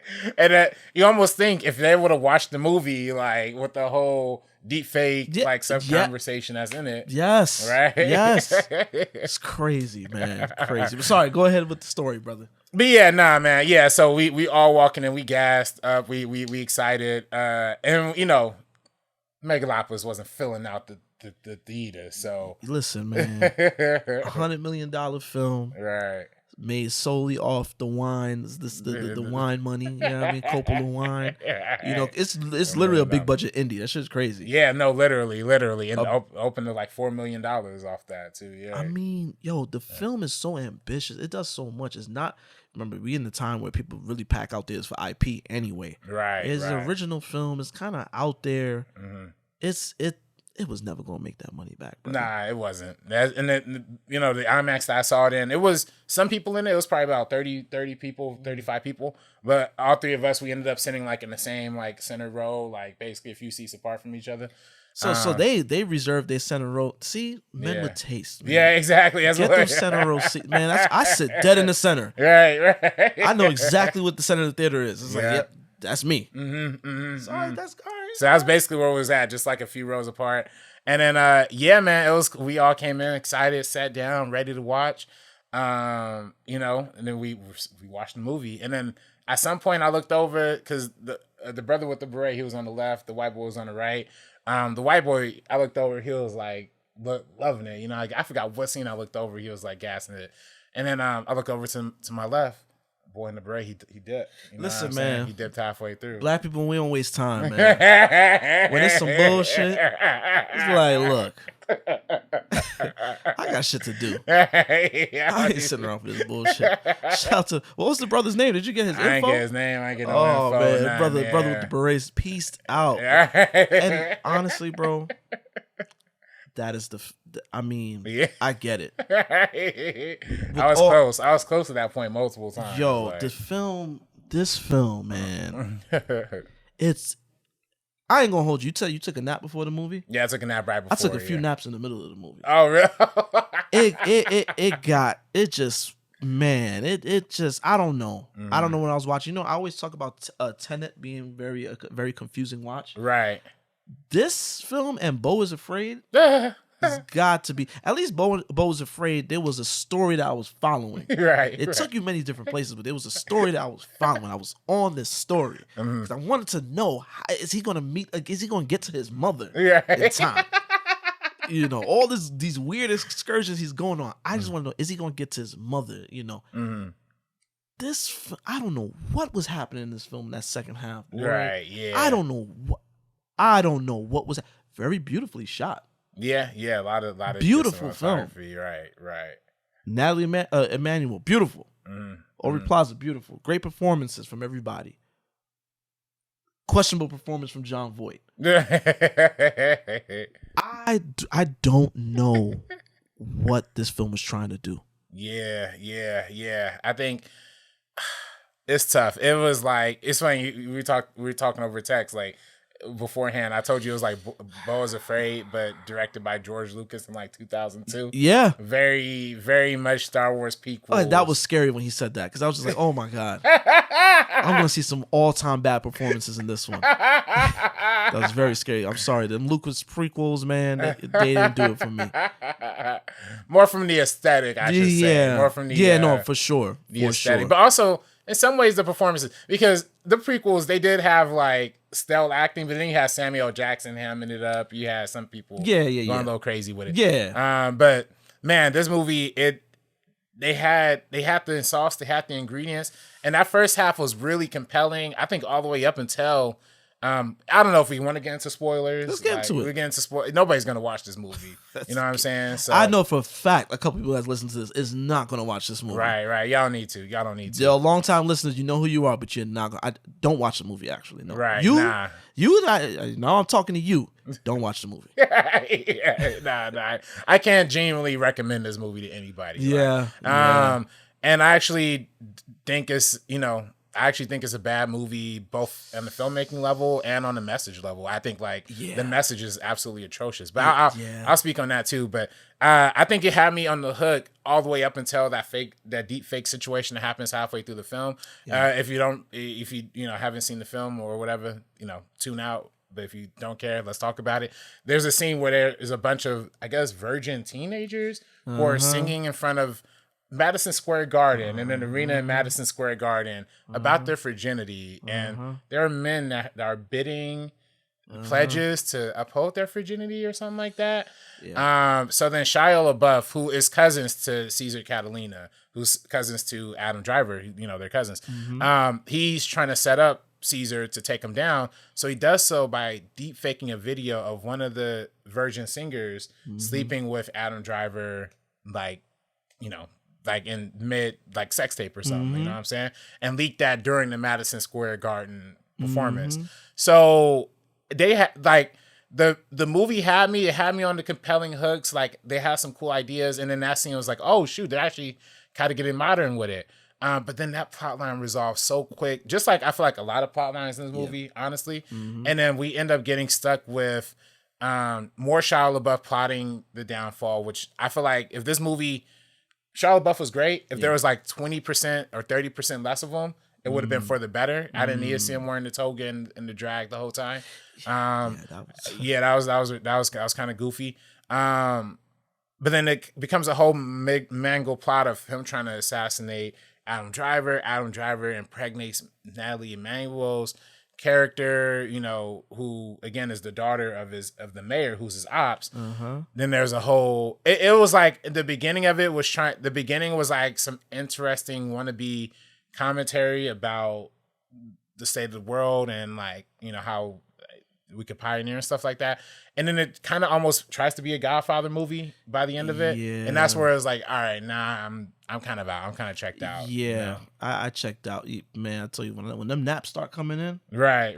I checked out. I was like, yo, what? I was like, at this point, I'm here. Fuck it, I'm here. I'm gonna watch it.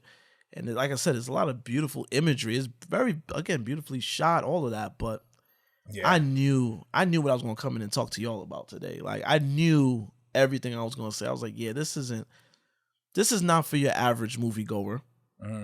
That's why I know it's not gonna make 100 mil, because the average moviegoer is not gonna go see this. Right. It's not even. I even say it's not even for the frequent person who goes pretty regularly, every couple weeks or so. You know. Yeah, and even so, it's like there's people's like, oh, I kind of liked it, and I just feel like y'all are reaching for reasons to like this. Let's be real. I know art is art. We gonna all interpret it differently, but it's like.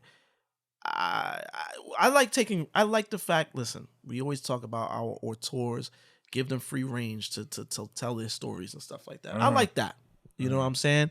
And I appreciate the fact that, Francis, and he's been speaking about the film. He feels very deeply about what he put on screen. All right. Good for him. Yeah. Good for him. You know what I'm saying? I'm not mad at that. But it ain't my cup of tea, dog. Yeah. It's definitely visual dementia, I feel like. You know what I'm saying? Yeah. It's definitely up there for me. I know they had a Q&A with Robert De Niro and Francis Ford Coppola and Spike Lee. I know De Niro went on some things saying oh, Trump will never make this movie. Trump, I this heard movie about Trump that. will never make. Is the Q&A up? on I haven't YouTube? seen it. I heard public. about I just that. saw people live tweeting it and talking about it. I didn't think it was right. Donald Trump would not be able to make this movie. This feels like a Joe Biden kind of movie. You know what I'm saying? Like just from scrambled. I'm sorry, Tom. When did Donald Trump would make? How did that? I don't know how to get into that conversation. This is what happens. You can let old heads and make anything about. They'll make anything about the news and politics. It's like, where did Donald Trump? What? I gotta check that Q&A. Yeah, hopefully they released a video of that. I do think it is. This is what also makes it sad for me too, because there's the one thing if it's like bad filmmaking, but it's like a decent message, or it's trying to achieve like a good, nice, like pure-hearted message. Yeah. It's the fact that the heart of this movie is basically like, the rich is always gonna win, like capitalism, like you know. Forget all those poor people who we just demolished their buildings for in the beginning of the movie. Blew up a project, right? Blew up a whole project building, yeah. And then they make the mayor, they make Giancarlo seem like he's the bad guy in that situation. For going up, for going up on that. But it's like, really? Like and they're like, oh, you call him a slumlord because he's trying to talk about nurses and teachers. And it's like, well, this is basically like Elon Musk propaganda, essentially. Like basically all billionaires, all capital, all money, all rich money, family money. That's really what's going to build America. Forget, government, forget everything like that. That's fundamentally the theme of this movie. And like, I'm just not, like it just isn't in the actual, ending. It's all throughout. In fact, a lot of people say this movie is like unlike anything I've ever seen before. Very original. I don't think it's that original. I actually think there's a movie that came out, I believe, in 1959 or something like that. That's very similar to this film called The Fountainhead. The Fountainhead is this, or 1949. The Fountainhead is a film that is based on a novel by Ayn Rand. Ayn Rand. It's basically right-wing propaganda. It's basically a right-wing propaganda movie that is about, ding, ding, ding, an arrogant and unconventional architect who tries to build a new city but is like knocked down by a bunch of obstacles. You know what I'm saying? Ends up falling in love with the opposite family member. That's literally... Oh, he stole the flow bar for bar. Yeah, it's literally based on that. And, damn. And I mean, if you look up the movie, it does have certain high ratings from like certain critics and certain things.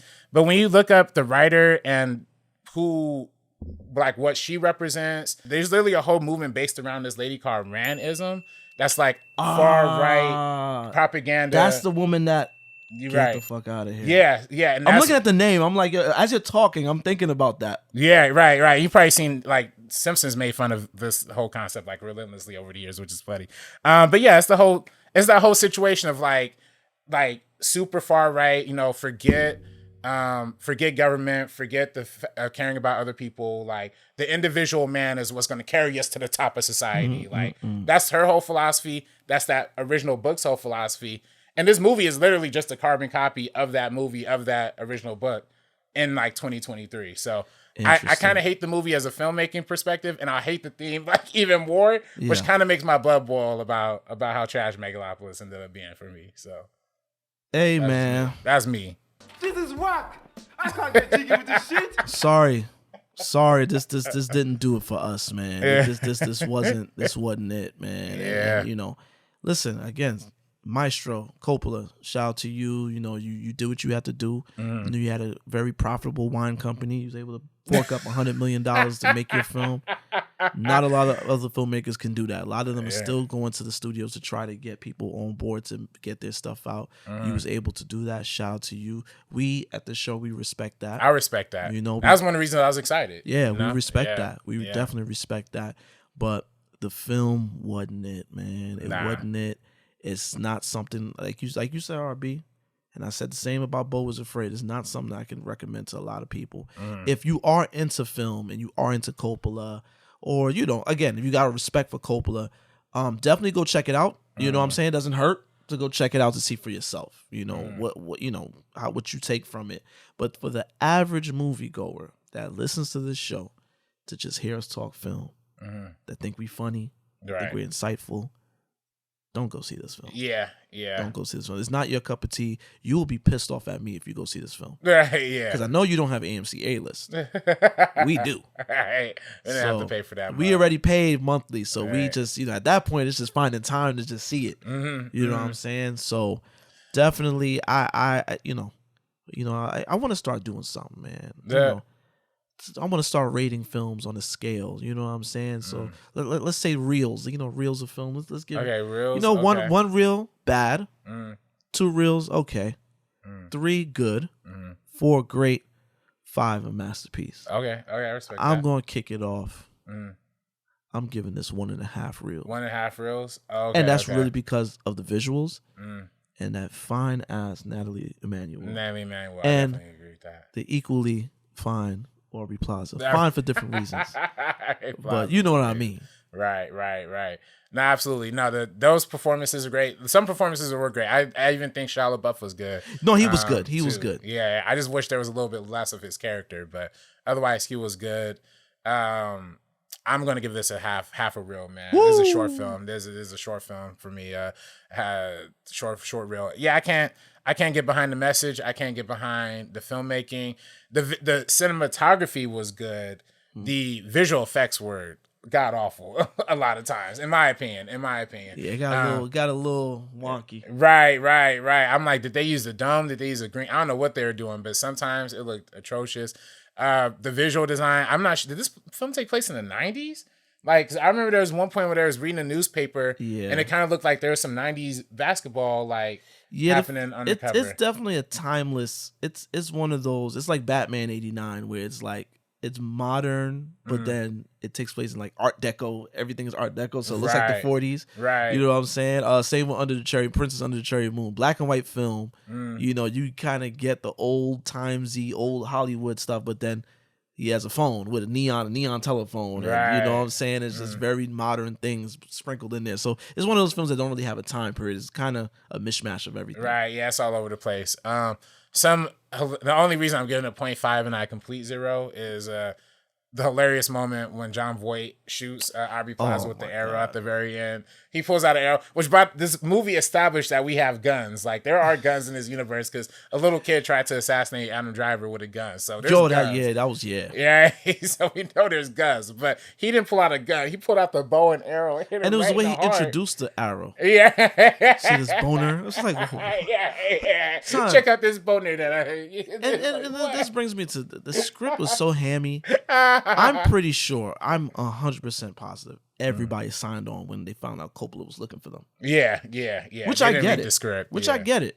If one of the greatest filmmakers of all time is seeking you to be in his film, yeah, you better answer that call and see what he's talking about. Right. And give him some grace, because it's like, yo, it's Coppola. He want me. So let me show up. I think a lot of them showed up to set not knowing what the hell was gonna happen. Right. I wonder what those table reads looked like. You know what I'm saying? Right. They're asking questions like, what is this really? Yeah, man. It's another one of them things we talked about in a previous episode about director not being told no. Right. Yeah, there's the definition of like unrestricted, unrestrained dementia. You know what I'm saying? Just pure mental deterioration just happening on the street. Like, you put dementia on Coppola. That's crazy. Yo, it's an 85-year-old man's fever dream right here. Yeah, man. fever dream is an acid trip. Is all of that, son. This is a wacky movie, and it's like I kind of want to say, on one hand, I want to say, oh yeah, people are gonna hate watch. It's gonna be hate watch. Successfully hate watch. Yeah. People are not even doing that. Man. No. They're not even doing that, man. It's a lot, man. It's a lot. Again, it's so funny because the AMC I went to at Porter Ranch, which I said it before, but this is the AMC that's in the Nicole Kidman little thing. They shot it at that AMC. When I got there, they had the poster board with a review from a newspaper right in front of the theater. You know, they always do that for you know how they always do that for big movies, like those auteur films. These films is like, oh, this is critically acclaimed. Right. Here's a whole which did anybody ever stop and read those things? I've never. I just see it. It's like, oh, okay, yeah. They actually put it right in front of the theater. I just thought that was funny because they never do that. And AMC's are like Targets, movie theaters. It's just like, go in theater 8. If you want to see us, go there. Go there. They don't give you don't get the aura to say, let me stop and, let me soak this in and read this review before I go into this film. Nah, it's just like, yeah, this is an AMC Prime theater. It's all blacked out. It's all spiffy. Just go in there and watch your movie. But yeah, they had that there. And I was just like, yo, like,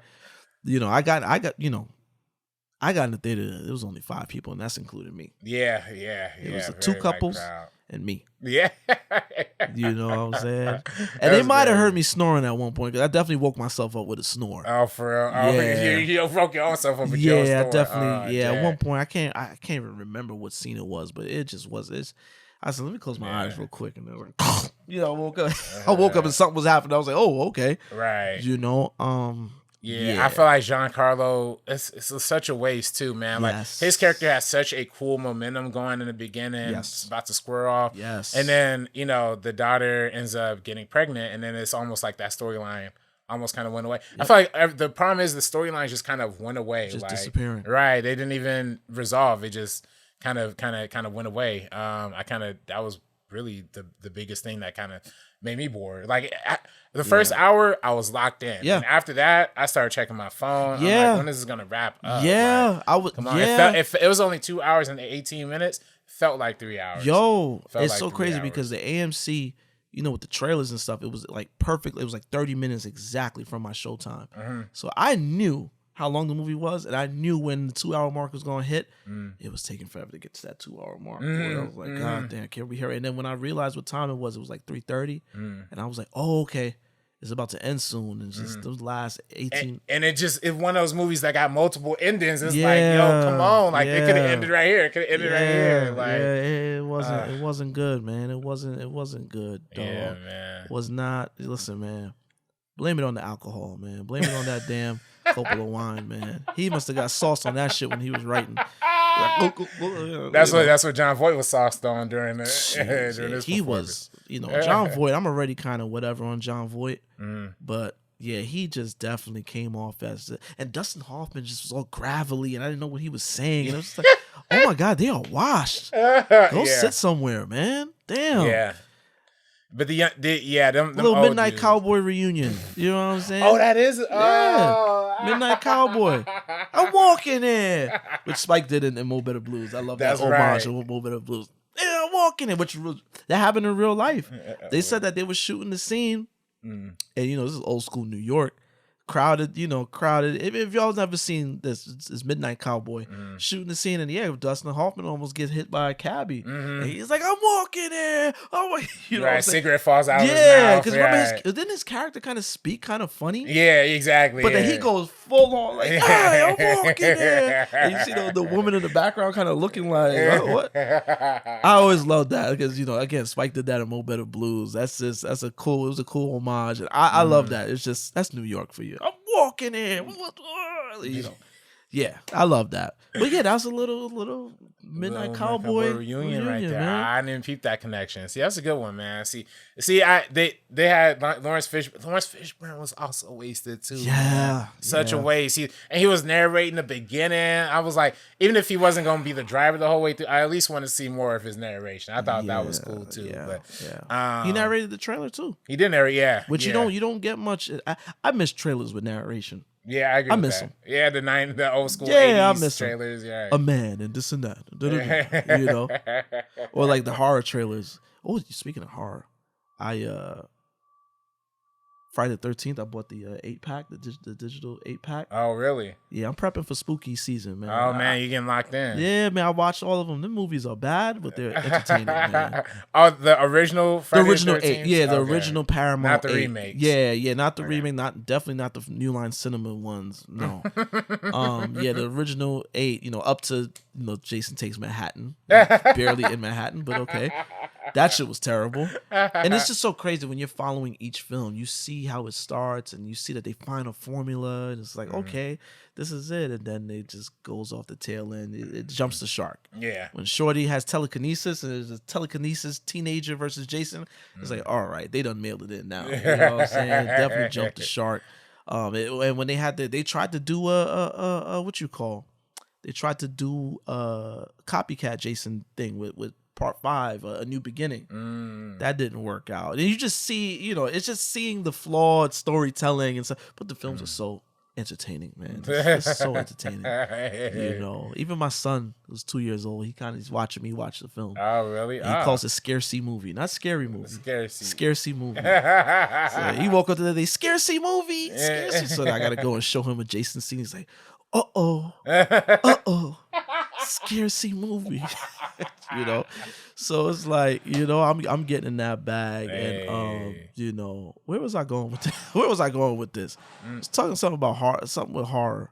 Oh, goddamn. I missed where I was going with this, man. Hey, man, but it is that time of year. Halloween season is in. There's a lot of good horror content. Like I was telling you right before we started recording, I had to get a palate cleanser from Megalopolis. I had to watch The Substance. Yes. Starring Demi Moore. And Margaret Qualley, I believe is her name. Yeah, what's that film about? So it's like a body horror kind of comedy, but really, I guess they use the term satirical. I would say more satirical because it is kind of making a very potent commentary about aging. It's basically Demi Moore. She's like a older actress / model who is super popular, has an amazing LA house, has pretty much everything, but she's getting aged out, of Hollywood. So then she comes across, I believe it's her doctor or somebody recommends like this substance that she can take that basically creates a younger clone of herself. That is Margaret Qualley. The trick is though, like only one could like be existent at the time. So like when Demi Moore is old, or when Demi Moore is asleep, then Margaret Qualley could be awake. I don't want to say too much more than that. Okay, yeah. But you already got me interested in seeing what this is about. Right. I mean, it's interesting because of the plot. Demi Moore, for one, is phenomenal. For two, absolutely gorgeous. Demi Moore, man. Demi Moore is, listen, bro. You ever seen About Last Night? I don't know if I've seen that one. Rob Lowe, the original one, not the Kevin Hart remake. No. The original with Rob Lowe and Demi Moore. Yo, Demi Moore was a baddie back in the day, dog. She was cute. This is just natural, before, cause I think she did some work on herself. Because she don't look. She started by the 90s. She didn't quite look the same. But Demi Moore. She's one of them 80s baddies, man. Her, Phoebe Cates. There's a few of the 80s. Phoebe Cates. There's some good milk in the 80s, brother. Good milk in the 80s, man. No, and oh my gosh, I don't know. I didn't see her previous roles where she was. She had another one that was like striptease, right? That was like that came out like 96. 90. That was another one that like a lot of people talked about back. I'd never seen any of those movies. This is my first time really seeing her, and you've seen a lot of her. My God, she's beautiful. Seen a lot of her. I'm telling you, and about Last Night. Yeah, you've seen her because see by striptease, she doesn't have the implants. It's like okay. All right, Demi. Right. About Last Night, you see her all right. Oh, really? Yeah, she was just listen, man. Woo. Right. Yeah, she doing it. Margaret Qualley's doing it, and in the beginning, it's they're beautiful, and it's almost so gazy. You're like, God, like, am I supposed to be watching this like in public? But the director, Coraline Fargate, who is a French director, she won a lot of awards for her movies in the past, including Revenge. She did Revenge? Yes. Yeah. Y'all might need to see The Substance because Revenge, that's real. That's a real Revenge.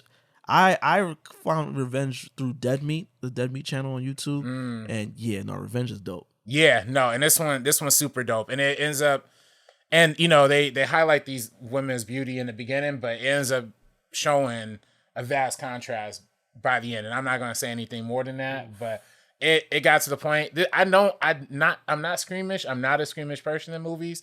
There are definitely scenes in this movie I was like, oh God, like literally watching through my eyes type thing. Speaking of squeamish, yeah. I got tickets to go see Terrifier 3. Oh, Art the Clown. Anybody that shout out to my horror heads. Yo, Art the Clown, man. Yo, he's become a new icon in this horror joint. And you know, I heard about Terrifier. The original film Art the Clown was All Hallows Eve, and it was like a character, a small part of that film. Mm-hmm. But the imagery was just like, yo, this creepy ass clown. You know what I'm saying? And then Terrifier, the first one, I didn't see it.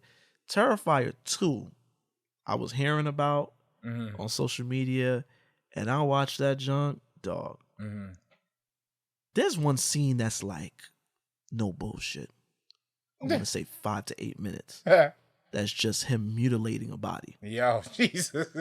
Peeling off things, throwing salt in there, doing this, just mutilating a body. Oh, God. And Terrifier 3 has already screened, and there's people talking about it. All right. And they're like, yo, he's wilding in this one. Yo, they're like, yo, it gets worse. And he's killing children in this one. Oh, what? Because it's a Christmas themed film. Yo, I bought my ticket. I got my ticket, dog.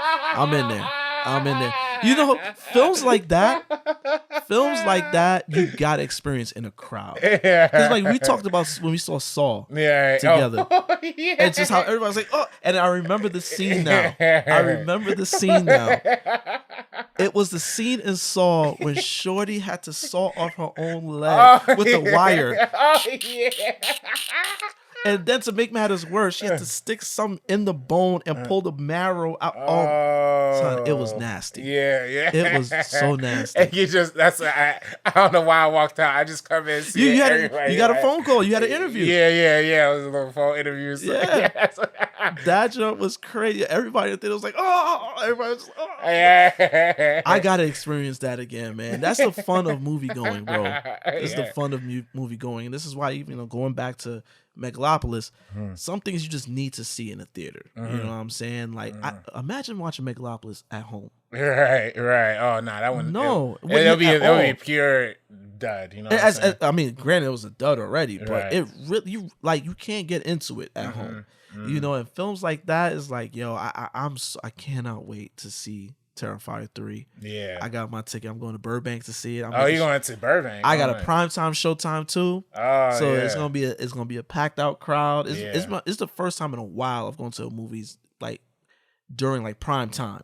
I told you I used to like doing that before, but then I stopped doing it, you know. But I'm doing that now just for the fun of it. For the crowd. I like the crowd of it. Yeah, you know, but you know, you saying what you said about Substance, I think I gotta check that out. Nah, Substance is definitely valid, man. Yeah, it's crazy because I loved it. You know what I'm saying? I really, really loved it. By the end, I was noticing like some people behind me getting up, like they really weren't messing with it, which was like surprising to me. But I thought it was a very good film. I think it had like an A cinema score and stuff, and I think people who are seeing it are liking it, but it's a hard movie to settle down on for sure. Listen, but I love them kind of movies for sure. They getting my attention, man. I'm gonna definitely check it out. That's like a pure. If we're going off reels on that one, I'm going like a 4.5. Almost a masterpiece. Yeah. Well, okay, maybe not a masterpiece. Probably like a strong 4 reels. Reel it on back, brother. Yeah. Like four strong reels on that one. But it's definitely a very, very, very solid movie. Probably one of my favorite horror movies of the year so far, for sure. Okay. Yeah. Okay. So then there's that. All right. And then I know Smile's coming up. Smile's coming up. Smile 2 is coming up.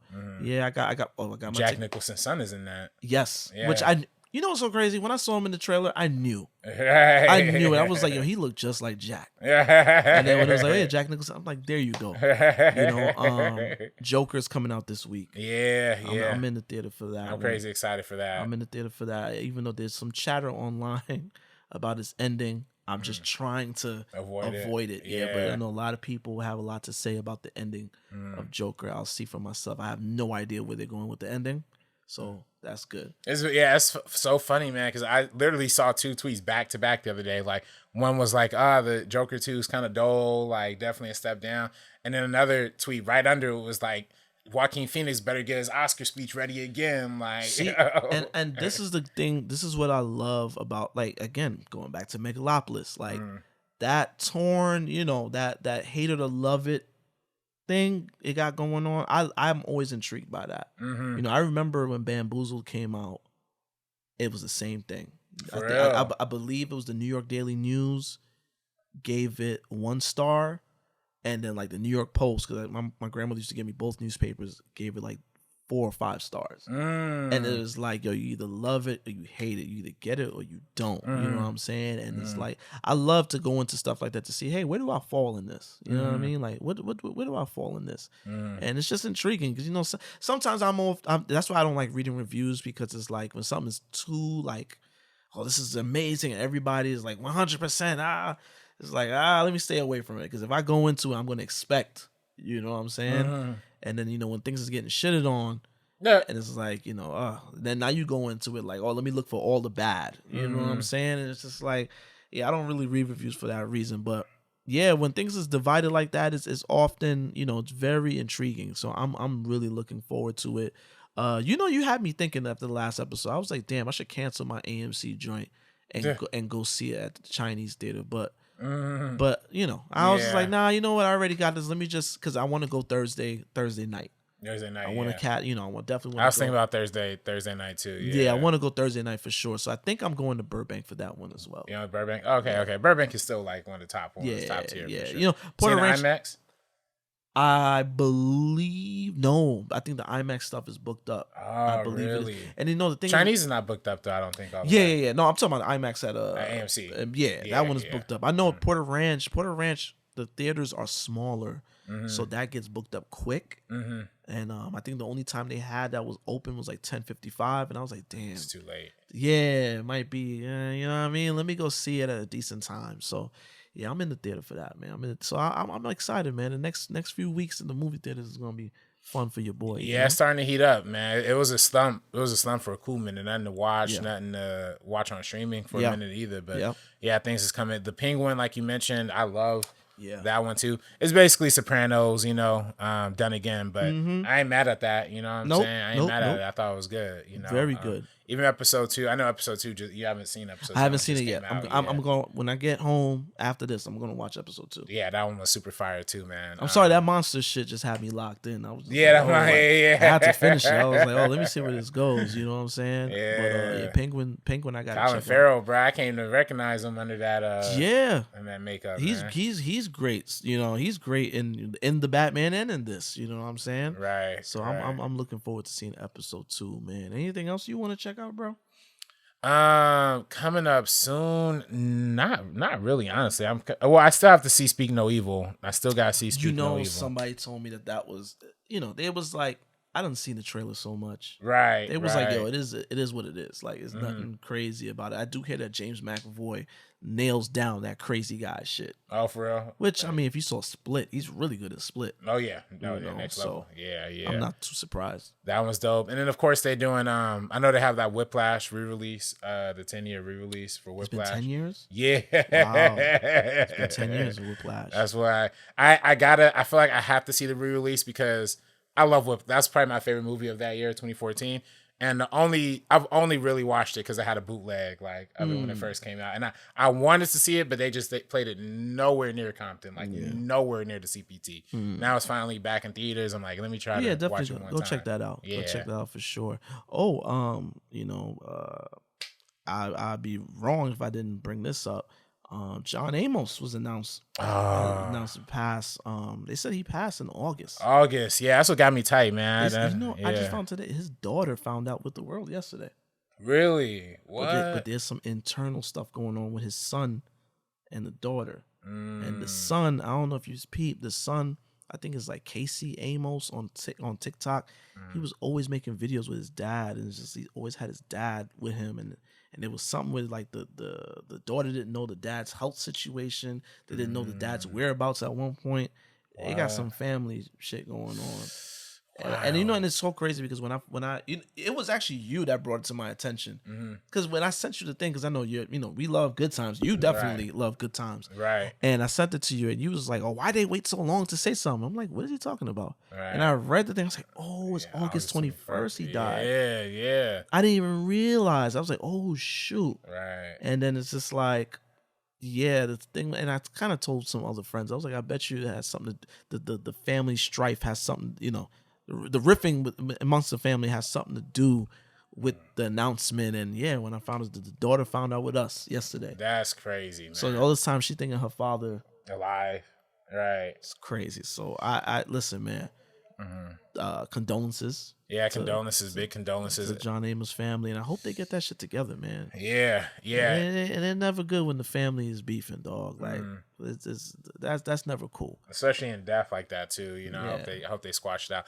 And I think I told you this too. I feel like they could have had like a good moment for him at the Emmys. You know what I'm saying? Like an in memoriam section. You know, that was earlier this month. Missed opportunity. Right. And it just all that. You know, I don't know, man. It always bugs me out. Same thing with MF Doom when he died, and we didn't know until like mad weeks later. Like, I get y'all. You had go through family stuff too, but you know they're a public figure. You know, that matters to a lot of people. You know what I'm saying? So you know, R.I.P. John Amos. R.I.P. John Amos. You know, James Evans. You know, McDowell. Right. You know what I'm saying? Emmy nominee for Roots. Kunta Kinte. Right. Roots. You know what I'm saying? He was one leg in it. You know what I mean? He was hopping around with the one leg. Another death. Chris Christopherson. Right. Who, you know, for us. You know, I don't know about you, but I got put onto him through Blade, Whistler. Right. Blade, you know what I'm saying? Yeah. And then I didn't realize, you know, he was in the original Stars Born. And he's like a country. 70s He was like version. writing country music. He's like a real Renaissance man. He kind of did a little bit of everything. Yeah. He's a legend for sure. Yeah. You know No, what indeed. Very, very iconic star. R.I.P. man. Yeah. Then we got Maggie Smith. Oh yeah, you know, Harry Potter. Harry, see that's RB's bag right there. I tapped out of Harry Potter in the first one. You know what I'm Oh saying? really? I know her through Sister Act and all them other films. You know what I'm saying?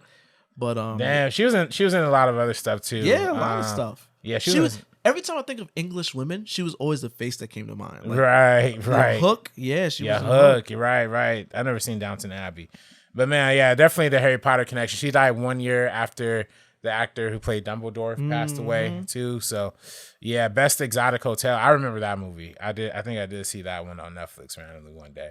But yeah, Harry Potter, man. I mean, that's how I just that's tough. And then a lot of course those are older professors that they plan, like older people anyway. So it's like, of course their time got to pass. But yeah, you know, it just tough sucks, sometimes, man. It sucks. And also, you know, on the flip side, you know, for shout out to my purple people, Kat Glover, who was basically the co-star of Prince and Sign of the Times. She's the girl who was dancing with him. Oh, really? She died last Tuesday. Oh, shoot. She's damn. 62 years old. Oh, damn. You know, she died. You know, let's go back to sports. The top of the show, Dikembe Mutombo. Right. Yo, death is wilding, son. Yeah. Death is and that's the whack part about getting older, man. It's like, the older you get, the OGs go, man. It's like, damn. Like people you thought would always live forever, or, you know, obviously they can never live forever, but it's just like some of them, they go too early. You know what I mean? Or when their time is up, their time is up. And it's just like, damn, son. Yeah. Damn. Yeah. I mean, some people still kick it. Like Clint Eastwood, like 94 is like crazy. He's still there though. He's still there. Jimmy Carter. I don't know if you saw those pictures of Jimmy Carter that came out. Oh my god! No, what pictures? He was at some 100. He's birthday just party. turned 100. But yeah, they have some pictures. He's just, I don't know if he really still there, but I have to be honest with you. Sorry. I don't want to be like that. But. He's like that. Is it SpongeBob that had like somebody was like in a wheelchair? Yeah, just a complete like worm type situation. Oh man, let me see if I find some photos here. Jimmy Carter. Yeah, he's 100. His wife died. His wife died at 102, if I'm not mistaken. She's like 90 something when she died. Right. Last year, if I'm not mistaken. Damn, Jimmy Carter looking crazy. Yeah, they have Jimmy Carter in the wheelchair. Look, they ain't even gonna try and put it on Google. Yeah, I'm gonna have to go on Twitter for that. Well, hey, you know Twitter gonna have that. Right. Twitter gonna have Jimmy Carter out there looking crazy. Yeah. And they'll be talking crazy too. Probably meme him up while they at it. Yeah. That's my boy Jimmy Carter right there, man. You know what I'm saying? Yeah, so you know they rolled him out like that type joint. You know what I'm saying? Now, y'all can't see this. I'm looking at it. If you've ever been around people when they died, I've been around people when they died. Their mouth opened up. They just, you know. Right. That picture you just showed me, Jimmy Carter does not look like he's with us. Yeah. He's still in the hospice. He's still doing his witnessing the thing. But oh my god, yeah. Oh, that looks crazy. right. Oh no! Yikes! Yeah, Jimmy Carter wasn't. You know, a lot of them hated him. A lot of Republicans hated him. Right. But it seems like he was a good guy. You know, he was a one-term president, I believe. He was. Yeah. Democratic one-term president. You know, a lot. Like I said, a lot of the Republicans, they couldn't wait to get him out the paint. Right. Bring in the devil. Right. Yeah. Ronald Reagan. Exactly. Yeah. You know, then we got what? We got how many years? 8 years of Reagan. And then 12 years, and another 4 years of Bush. Right. It's R&B. Yeah. Reagan and Bush. 12 years of R&B. Blazing hip hop and R&B for 12 years, just wilding out up in the White House. You know what I'm saying? Yeah. Damn, that kind of fucked up my day. I didn't expect to see that. Whoa. Just like you said, that was crazy. Yo, but this has been episode 27 of the Real Ones Podcast with your boy, Mr. Marin RB. You can catch me on Twitter at MrMarinKnows, MrMarinKnows. Real Talk Film Society on Instagram, REEL Talk Film Society. We're also on YouTube. RB, let the people know where they can find you, brother. You follow me on Twitter and Instagram at Director RB3. You an agent of chaos, man. You threw me off. Yo, you threw me off with that shit. That Jimmy Carter shit threw me off. Yo, I said, I gotta wrap this episode up. I don't even know what to say after that. Bro, my bad. And I just did not. I'm used to seeing Jimmy Carter when he was more mobile. You know what I'm saying? So I did not expect to see that. I really thought I just saw a dead body. So that shit's crazy. Yo, man. Keep hitting the comments, man. Make sure you rate the episode, follow, subscribe, all that good jazz. Hit us up on Twitter, on IG. You know, we're gonna come back with you. We definitely got to get into the spooky season. I think it's time we go into some horror. You know what I'm saying? We in October. All right. Let's get it, man. I'm about to bring Janine back. I was about to say we need to talk to the good sis Janine, especially with the news that Scream 7 has a release date. Right. I have a lot of thoughts about that, and I'm sure she does. And I think we should run back to Scream films, man. Yo, that would be a good one. Get on the line, man. Let's do it. Right. I don't know if it's gonna be next episode, but we're gonna try to get it to you. All right, man. So see you when you see you. Peace. Coming soon to a theater near you.